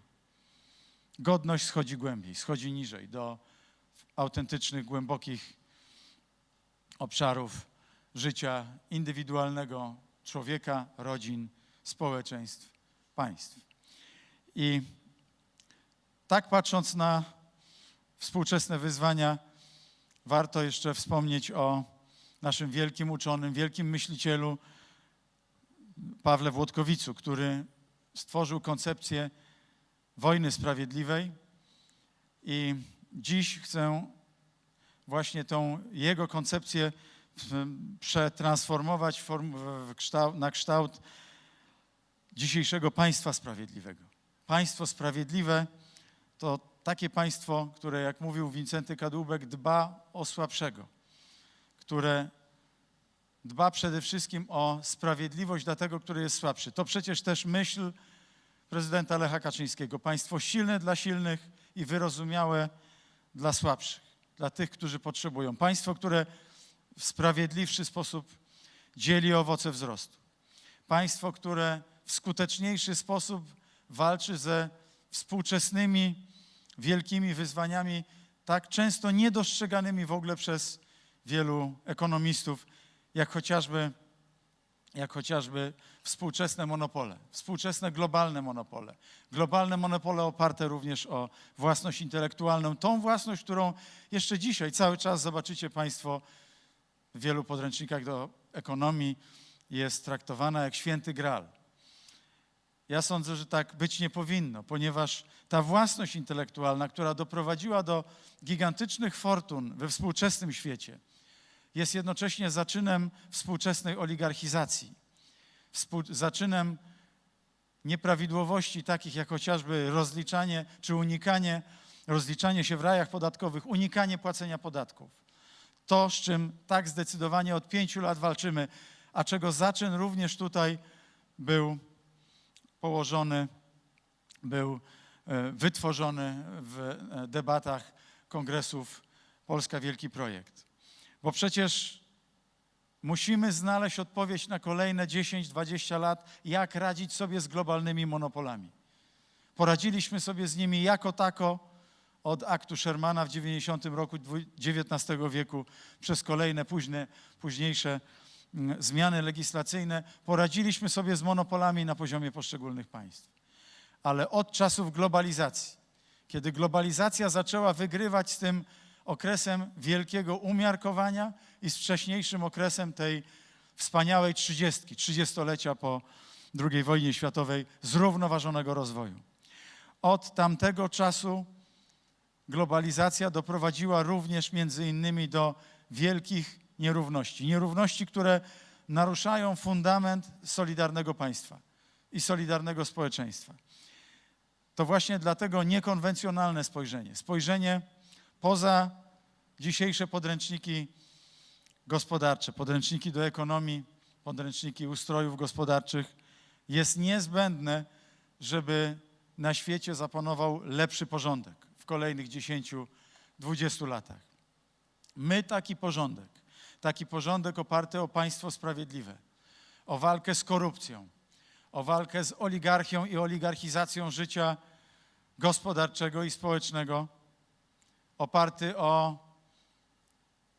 sprawiedliwy podział owoców wzrostu, a także przede wszystkim oparty o coś, co było słabością Polski od 500 lat. Sprawiedliwy i dobrze zorganizowany system podatkowy, bez którego nie ma państwa, bez którego nie istnieją państwa. My taki system sprawiedliwego państwa od kilku lat staramy się budować. Jestem za to ogromnie wdzięczny wszystkim twórcom, panelistom, uczestnikom kongresów Polska Wielki Projekt ostatnich 9-10 lat, bo przecież ta myśl zrodziła się 10 lat temu. Jestem za to wdzięczny wszystkim twórcom Solidarności i tym, którzy do jej powstania, a potem kontynuacji tej myśli tak pięknie się przyczynili. Bez tego, jestem o tym głęboko przekonany, nie będzie możliwe przebudzenie współczesnego świata, bo ta drzemka rozsądnych, jak pięknie, lapidarnie ujął to przewodniczący Rady Programowej Kongresu Polska Wielki Projekt, jest wielkim zagrożeniem i wszyscy rozsądni powinni się przebudzić. Wszyscy rozsądni powinni się przebudzić i spojrzeć na te gigantyczne wyzwania czasów dzisiejszych. Ja wierzę, że jednym z najlepszych kierunków odpowiedzi na te czasy jest solidarność. I za tą solidarność wszystkim działaczom Solidarności, twórcom, ale także wszystkim ludziom dobrej woli chcę bardzo gorąco podziękować. Wierzę, że to kierunek, który pozwoli naszej wspaniałej Rzeczpospolitej, pozwoli Polsce w kolejnych latach, w kolejnych dziesięcioleciach być zwycięzcą tego wielkiego procesu transformacji, który czai się tuż za zakrętem, którego jesteśmy dzisiaj świadkami. Wierzę, że Solidarność będzie przyszłością Polski, przyszłością świata. Dziękuję. Prezes Rady Ministrów, pan premier Mateusz Morawiecki. Panie premierze, bardzo dziękujemy. I tym samym pańską wypowiedzią wpisał pan się w 2 panele tego pierwszego dnia 10. kongresu. Pierwsza część jako konkluzja do pierwszego panelu o cyfryzacji, a druga część wypowiedzi jako przyczynek do dyskusji na temat tego, jakie zadania ma Polska przy wyjściu z kryzysu gospodarczego tego światowego. 3, proszę państwa, składowe rzeczy. To praca jako najważniejszy element życia człowieka w kontekście społecznym, także sprawiedliwa transformacja dóbr tej pracy dla wszystkich oraz oczywiście fundamenty, jakim w przypadku Polski jest plan zrównoważonego rozwoju oparty na zasadach solidarności, naszej tradycji i kultury. Panie premierze, bardzo dziękujemy. Szanowni państwo, przed nami chwila przerwy. To także będzie moment na to, by zamienić słowo, by poddać się takiej dyskusji wynikającej z tej myśli intelektualnej, która tutaj już do tej pory się pojawiła. Bardzo gorąco państwa zachęcamy także do stoisk naszych partnerów. Wydarzenia to Fundacja PKO BP, PZU, Fundacja PZU, ARP, Fundacja ARP, Lotos, Orlen, Totalizator Sportowy, Polskie Górnictwo Naftowe i Gazownictwo, Fundacja KGHM, Tauron, PFR, Zamek Królewski, FIO i Bank PKO SA.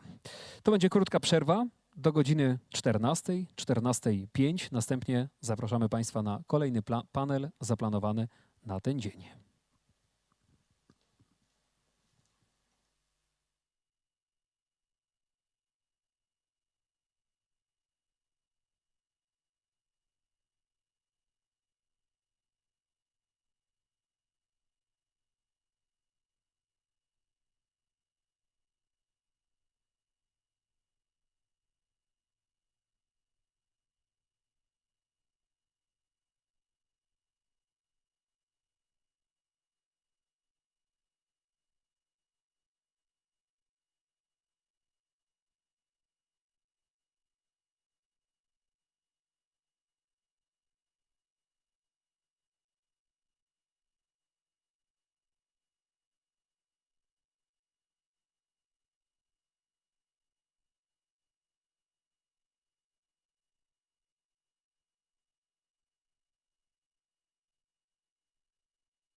Zobaczymy miejsca siedzące. Bardzo proszę.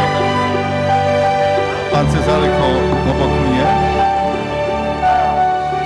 Jaki mamy reżim, proszę jeszcze powiedzieć, sanitarny? Czy możemy zdjąć maseczki na scenie? Znakomicie. Chciałbym zaprosić na scenę panią Jadwigę Emilewicz.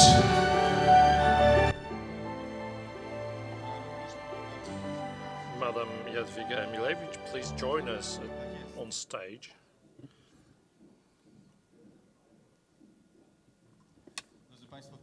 Ladies and gentlemen, the topic of this panel, the next panel at the Great Project Poland, is crisis as an opportunity, how to rebuild the European economy, and what are the tasks for Poland in doing that. We are going to hold this debate in a round of experts, and Madam Jadwiga Emilewicz is joining the circle, the group. A round of invitation. A historian by trade, as I am, I have to add that we shouldn't really in theory introduce our guest, but if someone actually uses this or watches this debate in 100 or 200 years' time on any media that may be, would benefit from the introductions, I hope. Wykuwała się tarcza finansowa, która ratowała polskie przedsiębiorstwa w tych ciężkich tygodniach. Mr. Paweł Borys, economist, he is one of the authors of the financial shield that we have in Poland. The next participant is Mr. Marek Dietl, the CEO of the Polish Stock Exchange. Madam Jadwiga Emilewicz, politologist, manager, and a politician, I may say. She's a minister now, and she also crochets not anti-missile, but anti-virus shield in its various versions that contribute to saving many jobs. And the representatives of the employers, Cezary Kazimierczak, publicist, entrepreneur, an émigré in the past, who will probably compare our economy with that of other countries. I am Marcin Dobrowolski. I'm a journalist by trade and also by vocation. And since March, I've had the pleasure to work in the Business 24 TV, which is founded by the entirely Polish capital, the only business TV channel in Poland. The crisis as an opportunity, how to rebuild the European economy and what are the tasks for Poland. In the short exchanges with our panelists, I heard that we cannot add more to what the Prime Minister has just said. In fact, I also used quotes by the Prime Minister when I was preparing for this meeting. When we recall those difficult times of end of March 2020, I recalled a debate in the Senate in which the Prime Minister Morawiecki actually summarized what was happening in Poland at that time, and he said that the Polish economy needs to contract in order to be able later to come back to shape, to overtake those who want to make it back in shape again. So we are talking today about the opportunities, how to rebuild the European economy. Let's start with the crisis of trust. Do we have it, really? Mrs. Emilewicz first. Well, before I refer to the question, I think that the title of this panel resonates with what I said a couple of months ago, and for that I was criticized, that the crisis can be an opportunity. I've been following what economists of younger generations say, and they actually support my opinion that crises used to be great opportunities for many countries in the past. And since we are historians, we can easily recall what happened in the 19th century in Europe and the big crisis in 1929. Also, the emergence out of the trauma of the Second World War destroyed Europe, looking for ways out, and decision made there allow the countries to embrace fast growth speed. So these crises are not exceptional. So if we think whether this crisis can be an opportunity for Poland, I would say two things. A thought occurred to me last week when I gave an interview to Frankfurter Allgemeine, which was quite surprised with the picture of Poland, how to reconcile what people think of Poland in Germany with the current economic data. And I said that it's time to bring down those stereotypes. Adam Smith in the 17th century said that Poles are known to the world because of their production of food and alcohol. So I believe that we should get rid of this stereotype. The Polnische Wirtschaft today means completely different thing than what used to stand for in the 1950s. It's punctuality, its flexibility, its productivity, and the story of success from the past 30 years. And when I was telling this to the German journalists, I realized that this is also the way how we should perceive ourselves, because we sometimes don't realize our spectacular successes, the great growth in the past 30 years. We know that the Polish GDP went up 200% between 1989 and 2019. I shall take this opportunity to give you another shocking take. In the past, we were number 17 partner of Germany, and Russia was 7th. In 2019, do you realize what those proportions? I believe in 1990 it was Soviet Union, not Russia. Today, Poland is the economic partner number 4, and Russia is number 13. So this story has never been told by ourselves. So if this crisis should be an opportunity, it should also serve the purpose of explaining to the world what Poland and the Polish people stand for. In the World Bank typology, we are amongst the 44 most developed countries amongst 200 countries that are under review, thanks to our welfare and our good economic standing. So speaking of whether this crisis can be an opportunity for us, it can definitely be a good way forward for Poles to contribute to the change of the paradigm. The Prime Minister spoke about the Washington Consensus and departure from it, which actually sparked the Morawiecki's plan to become a departure from the neoliberal plan towards an inclusive growth path. What we see in Poland today is that we used to have a growth of 4.1 on average percent GDP growth, and this growth has not been this growth was inclusive. Everyone can participate and reap the benefits of it, in such areas as education or labor market.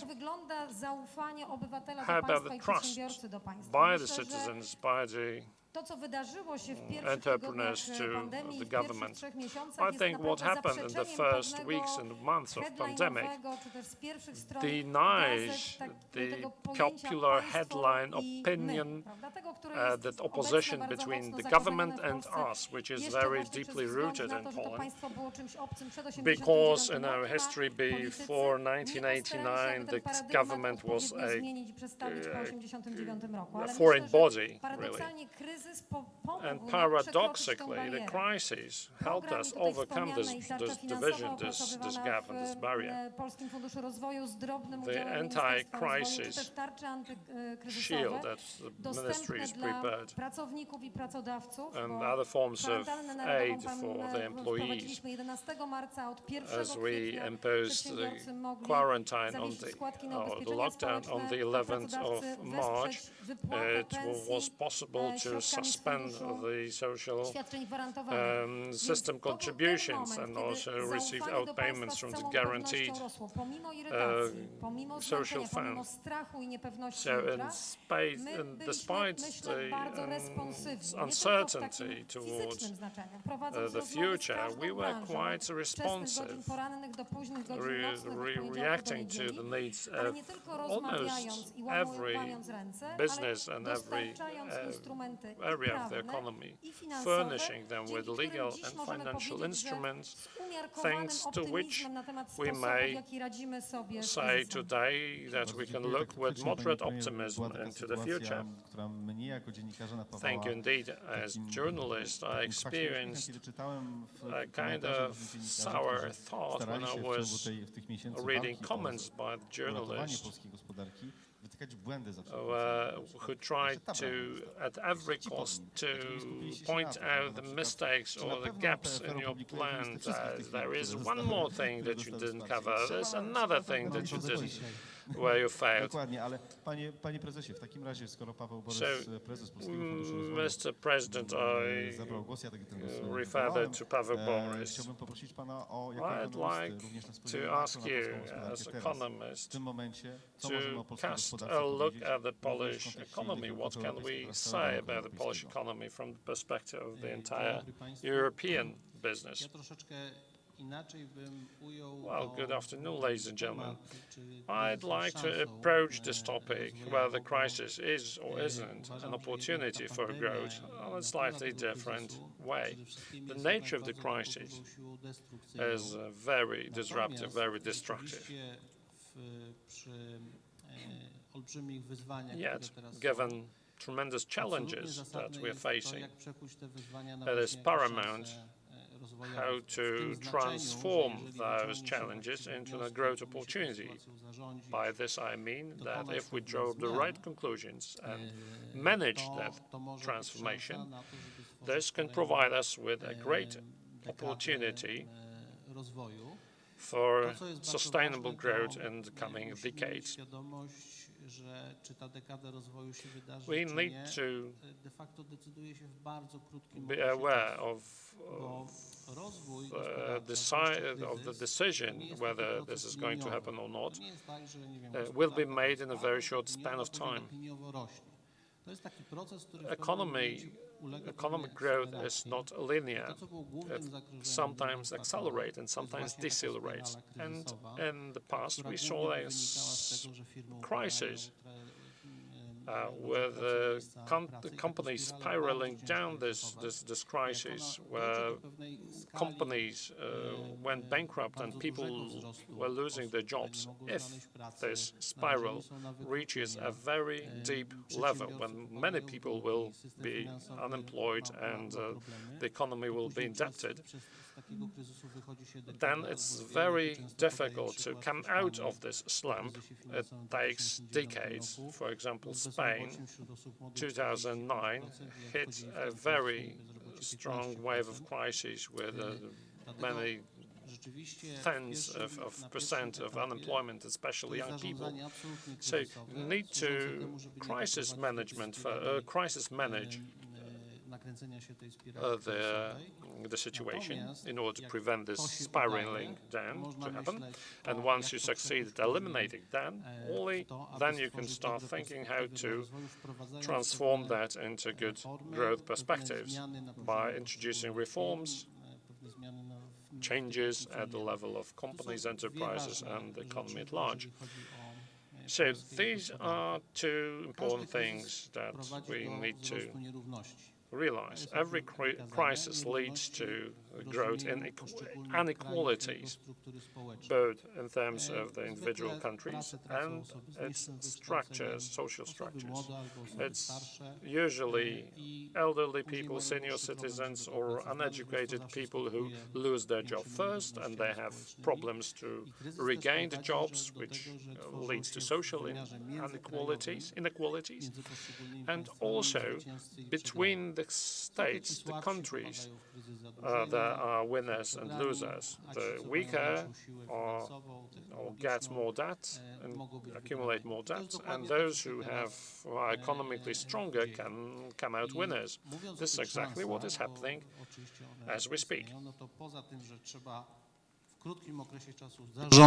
Well, speaking of opportunities, first of all, we need to manage the crisis at an early stage in order for the debt not to spiral. We should also consider how to improve competitiveness of our economy so that among states we are the winners. Competitiveness is shaped by many different factors: technology, technological transformation and its pace, whether we are competitive in terms of energy prices. Thus, if we were successful in an energy transformation, the education system and the way in which it is adapted to the challenges of the modern labor market, and whether we have been able to close the industrial gap and the technological advancement of our industry. So, if we are able to do all that, this crisis can turn into an opportunity for us, and we can have a successful dozen of years or so during which we catch up with the wealthiest countries. So we have to make sure that we manage crisis at an early stage while strengthening the foundations of our economy and not allowing for the inequalities to form, protecting the social cohesion. So if we look at the fight against the pandemic and the methodology used by China recently, within the last 24 hours, China published information that seems to indicate that at the end of the year they shall have economic growth, with the period June-September with the GDP growth of 5.7%. And, well, as an economist, I would like to make a correction there. We should not compare to the fact of whether the country is growing or not. We should compare the potential growth with the actual growth. So they have their own problems. Their market is not growing as it should be, and they are not creating as many workplaces as they should be. Yes, and they also have over 1 billion citizens, and we know the consequences. So when the stock markets were not in operation, Chinese citizens started to buy things and started to travel around the country. 450 million Chinese citizens decided to take trips as tourists, and they spent $45 billion on an internal market. We could go back to confidence, to the issue of confidence, and I would like to ask Mr. Kazimierczak, as an entrepreneur and as a writer, in your opinion,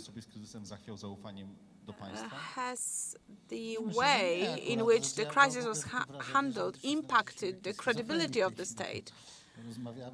Well, but we seem to be schizophrenic here. We speak of coming out of a crisis, but I believe that, well, we have not had the crisis yet.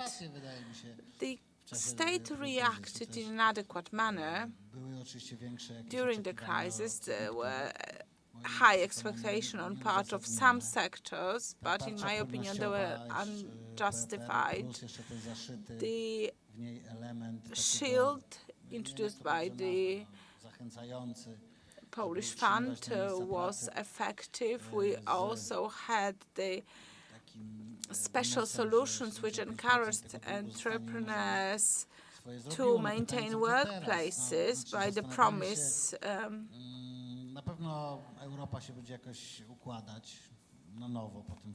of these debts being raised. So Europe will try to find their new balance, its new balance after the crisis. Mr. Boris Johnson said that some will be winners, some will be users. We have 2 offices in Brussels, and no one can convince me that Europe as a whole is an existing phenomenon. No, there is a brutal fight in order to protect national interests, and the biggest states are the most brutal players there. And what is happening in Brussels now is a turning point which can actually overthrow this whole European table. If the European Union is able to create its own debt as an institution, this probably changes the situation altogether, and it will probably have consequences similar to the consent to creating debts by Hamilton, by the federal government. So consequences would probably be similar. And speaking of confidence or credibility, well, we were successful in the first stage of the crisis because our economic structure is such that it is easy to adapt. It's very much dispersed, more flexible. And the attitude of Polish entrepreneurs was the second factor. For them, crisis is a natural environment, and they can deal with crisis more successfully than their foreign colleagues. And then the government and its shields, protecting the cash flow of enterprises and workplaces. Well, however, this pandemic is still going on, and if we were to talk about this, we should probably, well, I look at states as corporations, so we should look for competitive advantages. We cannot use capital as a competitive advantage because we have too little of that. Technological advantage is not there either, but we have 3 things that could be turned into competitive advantage. The first one is the legal and institutional framework, and it is something that can be influenced very quickly by political decisions, so we can have a best fiscal system and so on and so forth, attracting investors.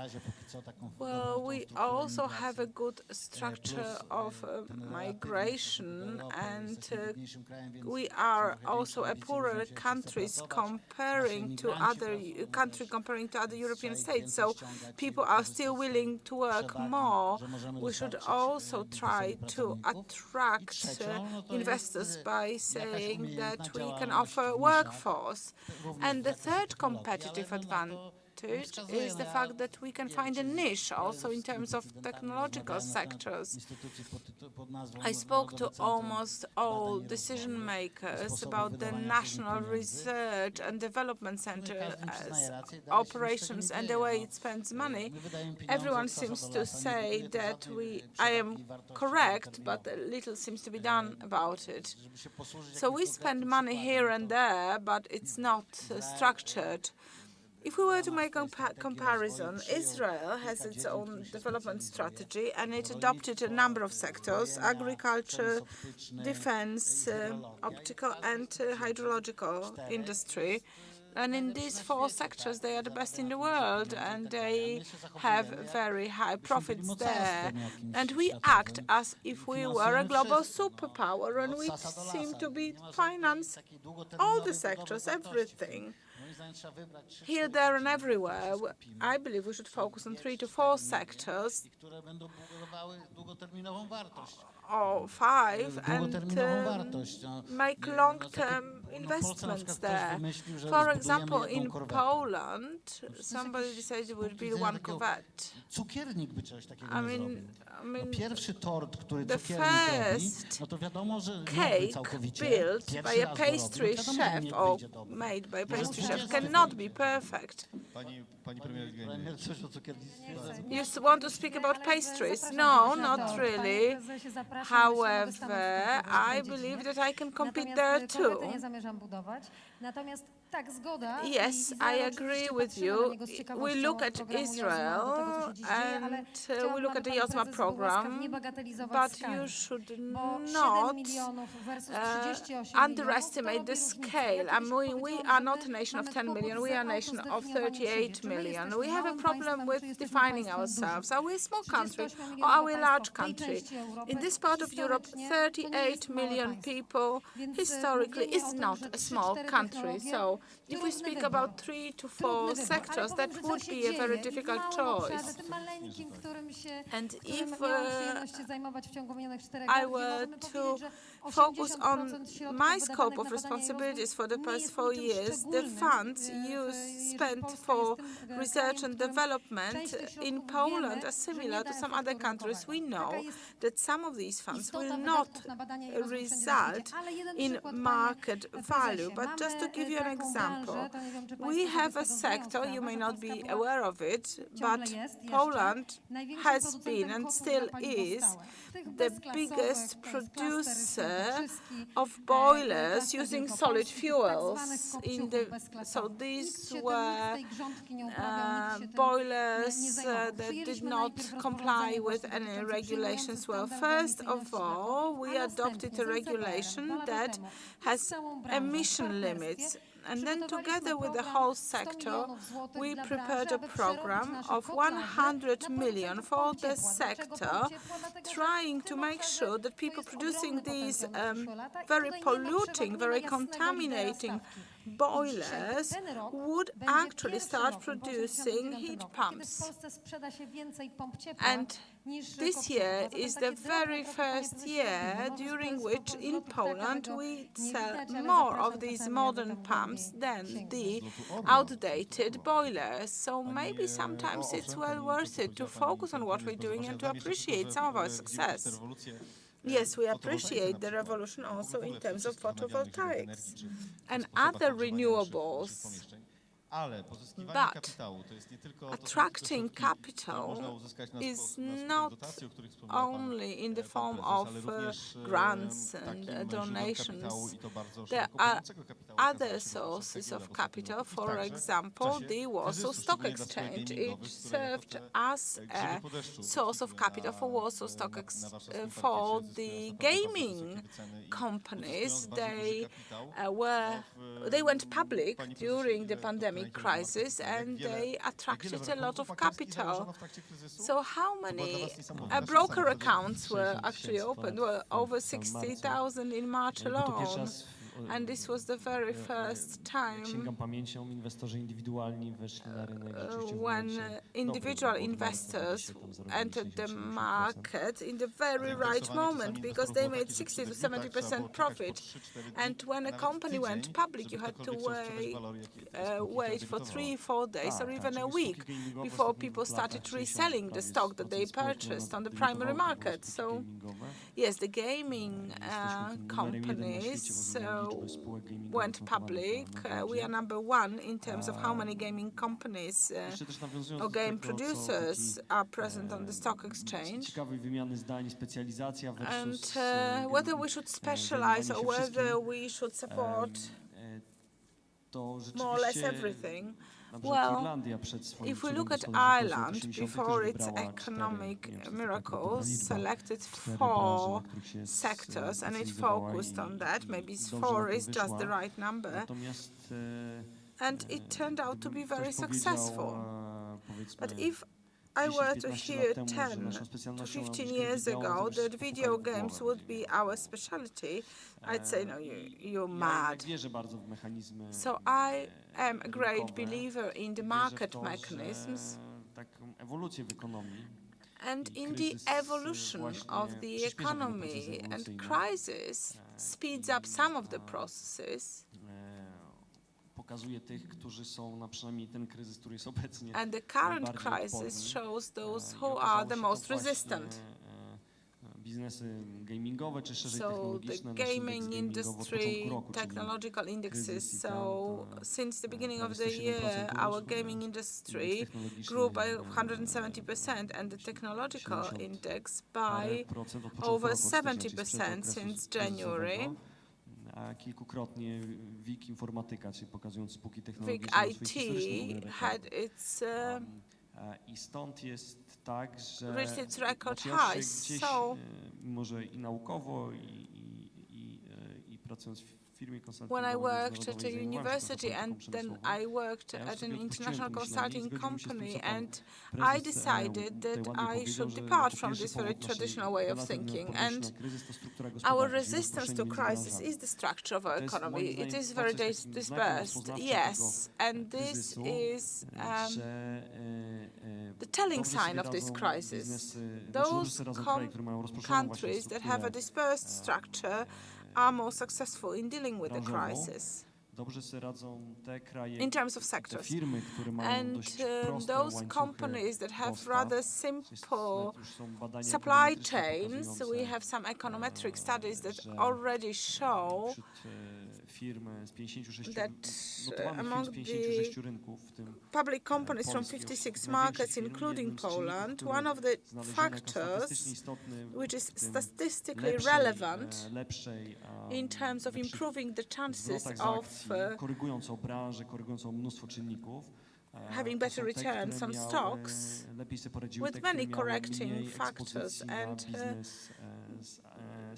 of course, those companies that were less exposed to business with China were more successful. So Chinese ties were detrimental there. Thus, diversification in terms of sectors has got its benefits. Of course, it is always better to help an important sector. Our NCBR announced the InnoGame competition. It wanted to support a sector that has evolved in a natural manner. So the sectors that merit support should actually be able to prove that they are resistant, they can grow. So we should not pick and choose. So Poland has not really chosen the sectors that Mr. Kazimierczak mentioned. Those sectors chose themselves, because if the gaming industry grew on the stock exchange, if it's got 44 billion in terms of tech industry, Polish e-commerce company will go public on Monday, and it will become the biggest IPO in Europe this year. And these are the sectors that are successful in crisis. They thrive in crisis because they benefit from the fact that people had to buy online as they were locked at home. So diversification, flexibility, openness to change, and simple structure of supply chain. So if we do not expect the next virus to be a computer virus, we can count on IT companies and on companies that can have their products distributed on digital platforms. I could stop there, but Allegro is no longer a Polish company. Yes, its IPO is expected at 9:15 on Monday, Well, I would defend Allegro is a Polish company. Its decisions are taken in Poland, so investments in portfolios have the advantage over private equity because those investors that are on the stock exchange and still look at their portfolio make decisions. If Allegro was purchased by an even bigger private equity fund, it could be dislocated, moved elsewhere. IP is in Poland, the employees are in Poland, so we have this technological advantage, and in my opinion, it is still a Polish company, and many individual investors, 31,000 individual investors have already applied for the stocks. So there will be a Polish capital component there. Czy budować specjalizację? Referring to the discussion whether we should focus on a number of sectors or we should diversify, well, I was moving from wall to wall, and then I found some balance there. There are some publications that show that in the world we have approximately 30,000 sectors, and they keep changing. So how to choose a sector in which we should specialize? 15 years ago, nobody would have thought about gaming, and here it is. So it's a best example here. If we speak about true innovation, we are coming into the realm of science research, and there we cannot be good in each and every specialty. If we were to build a few very strong academic centers specializing in pharmaceuticals, for example, biotechnology, we have very good schools of engineering and IT, but if we make sure that fundamental research is well supported, we have to be selective and we have to invest. History shows that the cluster policy may be, some people are saying that maybe Europe as a whole should think of the sectors where it can be competitive and have the advantage globally. So we should look at this and then try to fit our Polish clusters there. So if one sector is building a very strong ecosystem with the academic centers, production, employment and services. Switzerland is a very good example of a pharmaceutical cluster, not to mention the watches and clocks.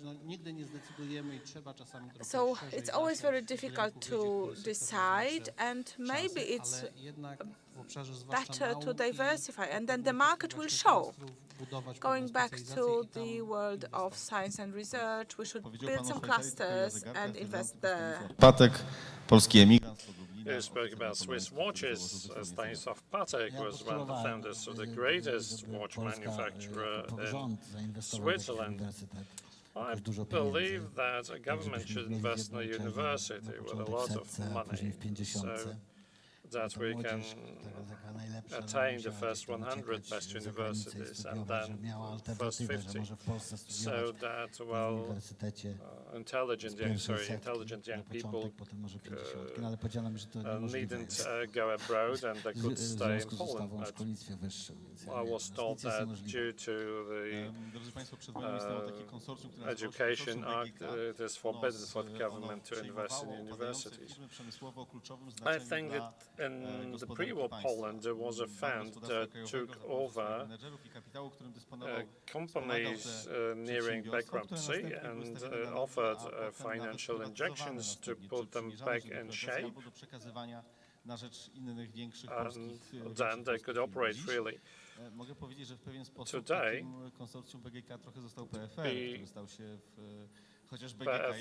PFR, the National Fund, acts in a similar way. The Polish Development Fund, PFR, is regarded by regions as an institution that can offer help if need be. Mr. Boris, can you confirm the PFR's activities towards upholding the production capabilities of the Polish companies. Tu trzeba bardzo ostrożnie. Well, we need to tread very carefully here. Objąłem funkcję prezesa, nie wiem, czy państwo From pamiętają the very taką outset instytucję jeszcze jako of Polska my Inwestycje presidency, of Rozwojowe, my chairmanship, słynna kamieni I hope that you Kuba, przez can pół roku recall this famous saying of próbowałem Poland as an przekonać wielu incapacitated rozmówców, że state. jest coś takiego jak PFR, a nie PIR, bo wszyscy I była to tried prezes to od PIR-u. actually imbue this distinction between PFR and PIR, and I decided the smaller the organization and more agile, the better, because we're speaking about interventions. So the point is that we should fill the certain gaps that are still in the economy. The less gaps, the better. And the crisis showed that such institutions as ours are very important, have a very important role to play during crisis times. We speak about the so-called soft landing. If the companies cannot make ends meet, they would get a small injection of money to bring them back to shape. But it inhibits in the economy a certain process, on the other hand. So you should tread carefully, as I said. I firmly believe that institutions such as ours are very much needed, especially in times after the crisis, following the crisis. Madam Emilevich didn't allude to that, but you have instituted the so-called second opportunity, second chance policy.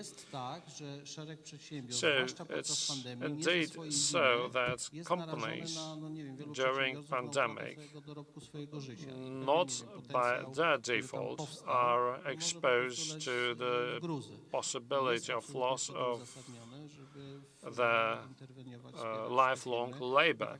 So it's definitely in the interest of the economy to support those companies. The Polish PESA enterprise, a producer of railway rolling stock. We have few such companies in Poland that are capable of producing high-end equipment that is sold successfully in Germany or in Italy. And the company has almost collapsed, and we help them out. Right. The second chance policy is a program by the Polish Industrial Agency with $700 million worth in the coffers. Well, thank you for referring to this program. We've been trying to persuade colleagues from the government for 3 years, so it's really worth doing.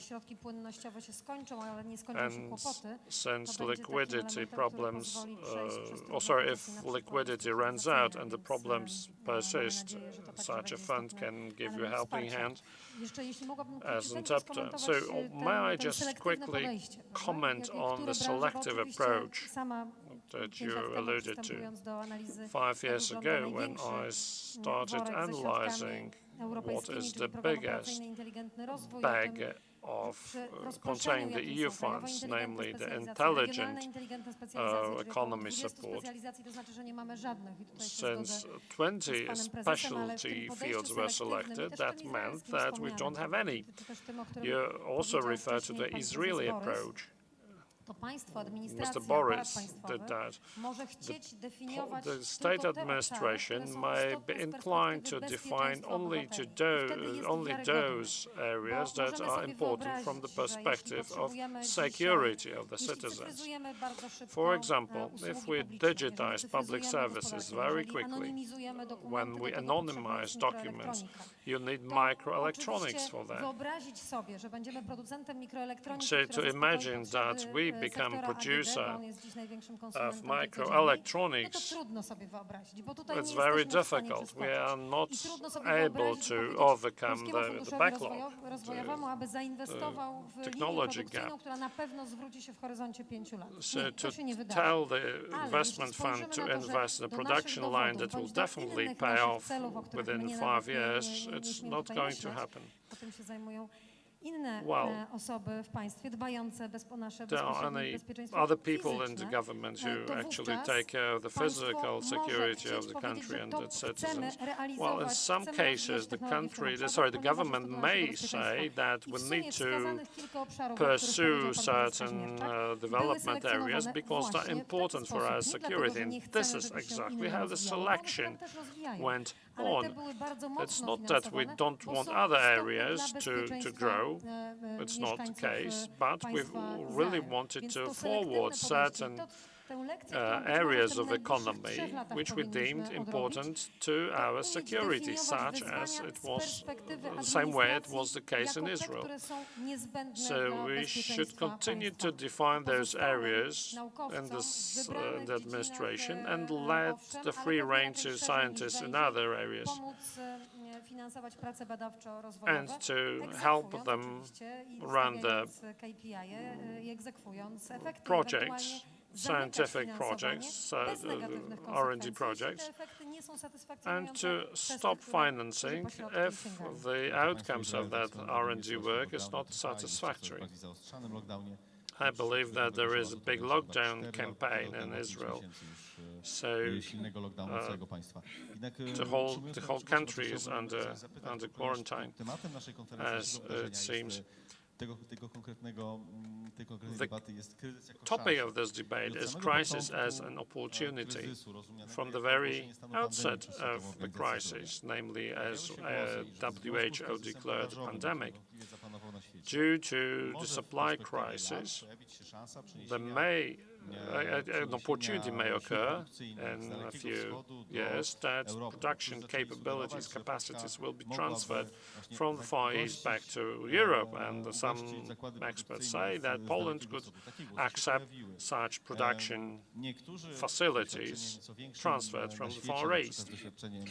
Others who are more experienced in observing the Chinese investment in Africa say that Africa, rather than Poland, will be such a new industrial center. But in order for this to happen, you need political umbrella, political consent at top level. Do you see a possibility for larger production facilities to be transferred from Far East to Poland? I think we have covered this ground before.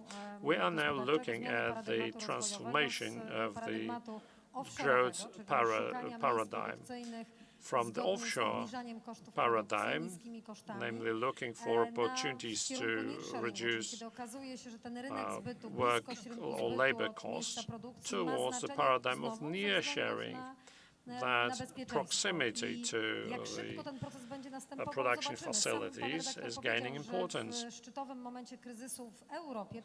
At the peak crisis moment in Europe, the orders to China soared. So the question is whether there will be a temptation to relocate the production that had been transferred to Asia, taking for granted the higher costs of labor. For example, paracetamol can run out in Europe because the active substances that are the foundation of this medication are produced in just 2 locations, facilities in Europe. All others operate in India or in China. So I'd like to point to 3 areas that speak in favor of relocation such facilities to Poland. First, we need to modernize the electricity transmission industry because of the pressure from the EU and from our common sense policy. We need to make this transformation happen because this is what common sense dictates and care for the next generation. So we need to modernize the energy sector. If we look at Central and Eastern Europe as a region, we realize that Poles, Hungarians, and the Slovaks are able to produce any kind of a vehicle, given the industrial base that is present in our countries. So a good presentation of the region, not only of Poland, but the whole region as a potential facility for the automotive sector, which has been undergoing tremendous transformation, is one of the opportunities. Another opportunity, a revolution in terms of services, for example, joint service centers, or common service centers, for which Poland has become a great harbor in the last years. In my home city of Krakow, this is what generates the greatest revenues rather than tourism. And we see that India is the place where such centers are located for the most part, so we think we can attract that potential, that we can attract those services to Poland quite certainly. And the third component that generates competitive advantage is security and the conviction that it's really profitable to invest in Poland, in contrast with various international stereotypes about Poland.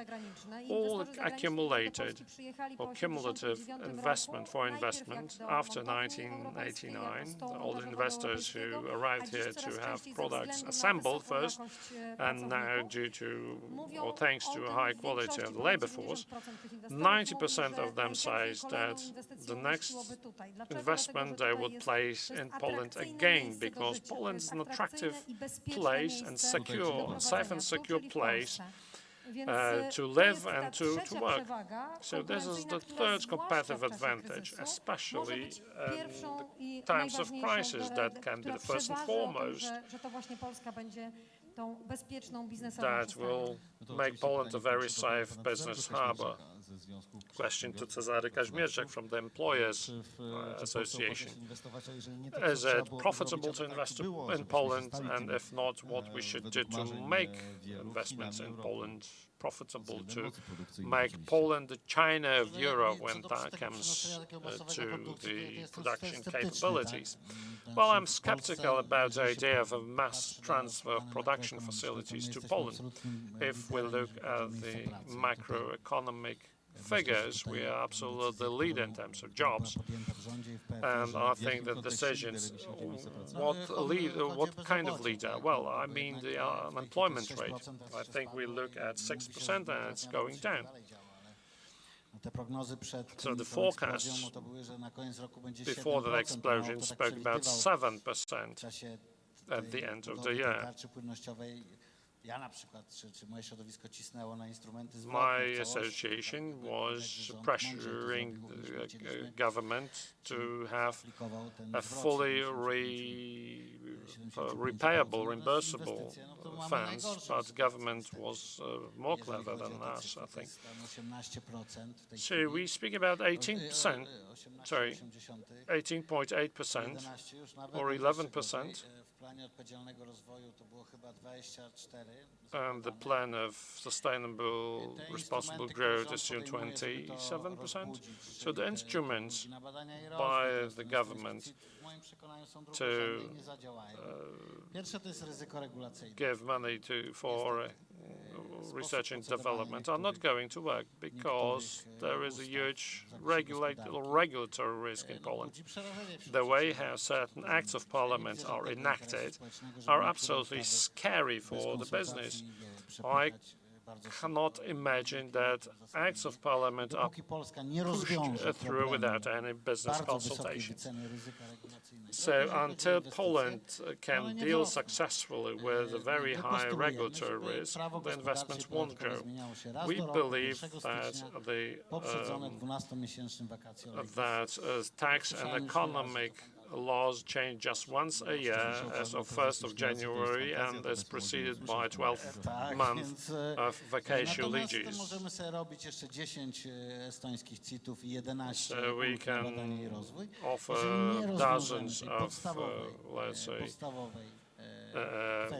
Helvetians or, I don't know, Estonian systems, unless we deal with the regulatory risks, because what all the surveys show when it comes to business responsibility is the complicated and changing laws in Poland. It's always one of the first or one of the top 3 reasons.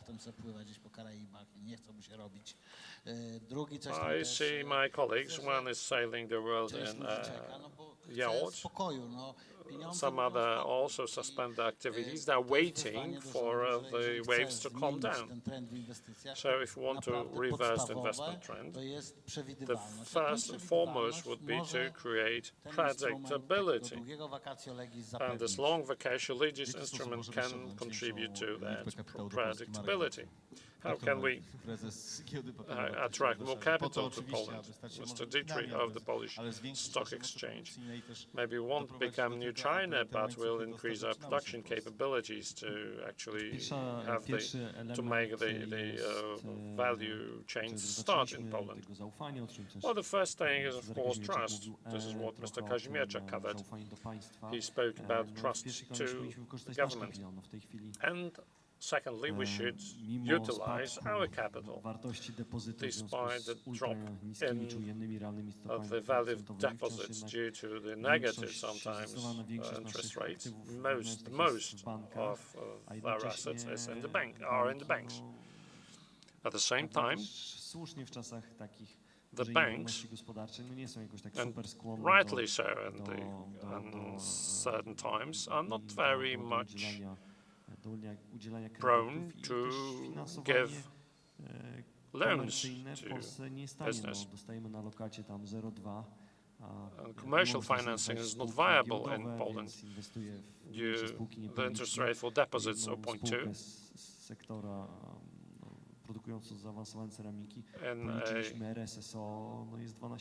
a sector, when you take a loan as a business in a very profitable ceramic business, the rate of repayment would be 12%, so quite a large scale. So it would be important to free some of the capital that is on the bank accounts. So there is the question of pro-development bonds, and there should be some fiscal advantage there. And yes, I agree with Mr. Kazimierczak that it does not solve all the problems, but it can serve as an encouragement for people to invest when there is very little return on bank. Bank interests are very low, in other words, so that if we want to reinvest the so-called Belka tax. So under certain conditions, such bonds can be issued with some fiscal advantage, and there we could look for ways. People are also interested in trading on the stock exchange. 22% is currently the share of individual investors. So many broker accounts were established this year. And there's, of course, some debt instruments. And how to attract capital.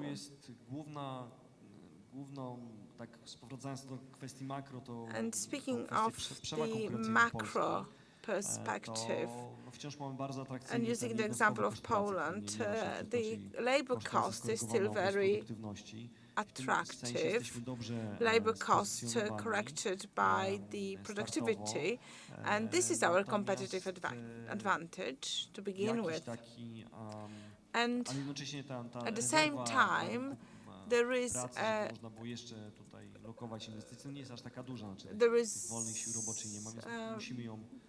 little free labor force on the market, so we need to import it in a very careful and regulated ways. We should strengthen the Polish labor market, and all initiatives are very valuable here. It's very difficult for me to say about the regulations. Well, when working in Germany, I was not able to file my tax return without a consultant. Same in the United States. It's very complicated. I had to measure the distance between my workplace and my home in order to calculate whether I qualified for some tax relief, and I used to walk to work, so it may not be completely true. There is also some other truth there. I speak to a lot of investors, and usually at the beginning, in particular, investors from Asia ask about the stability of the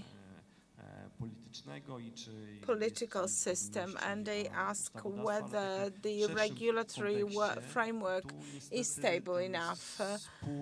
And there,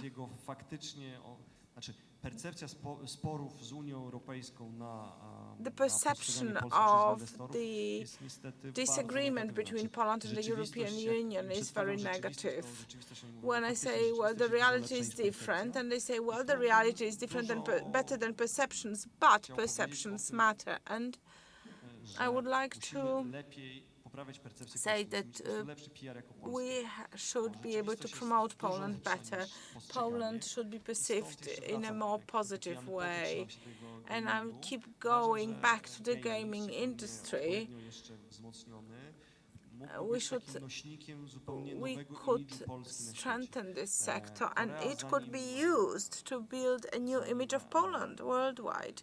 Before Korea started exporting into a given market, it opened cultural institutes.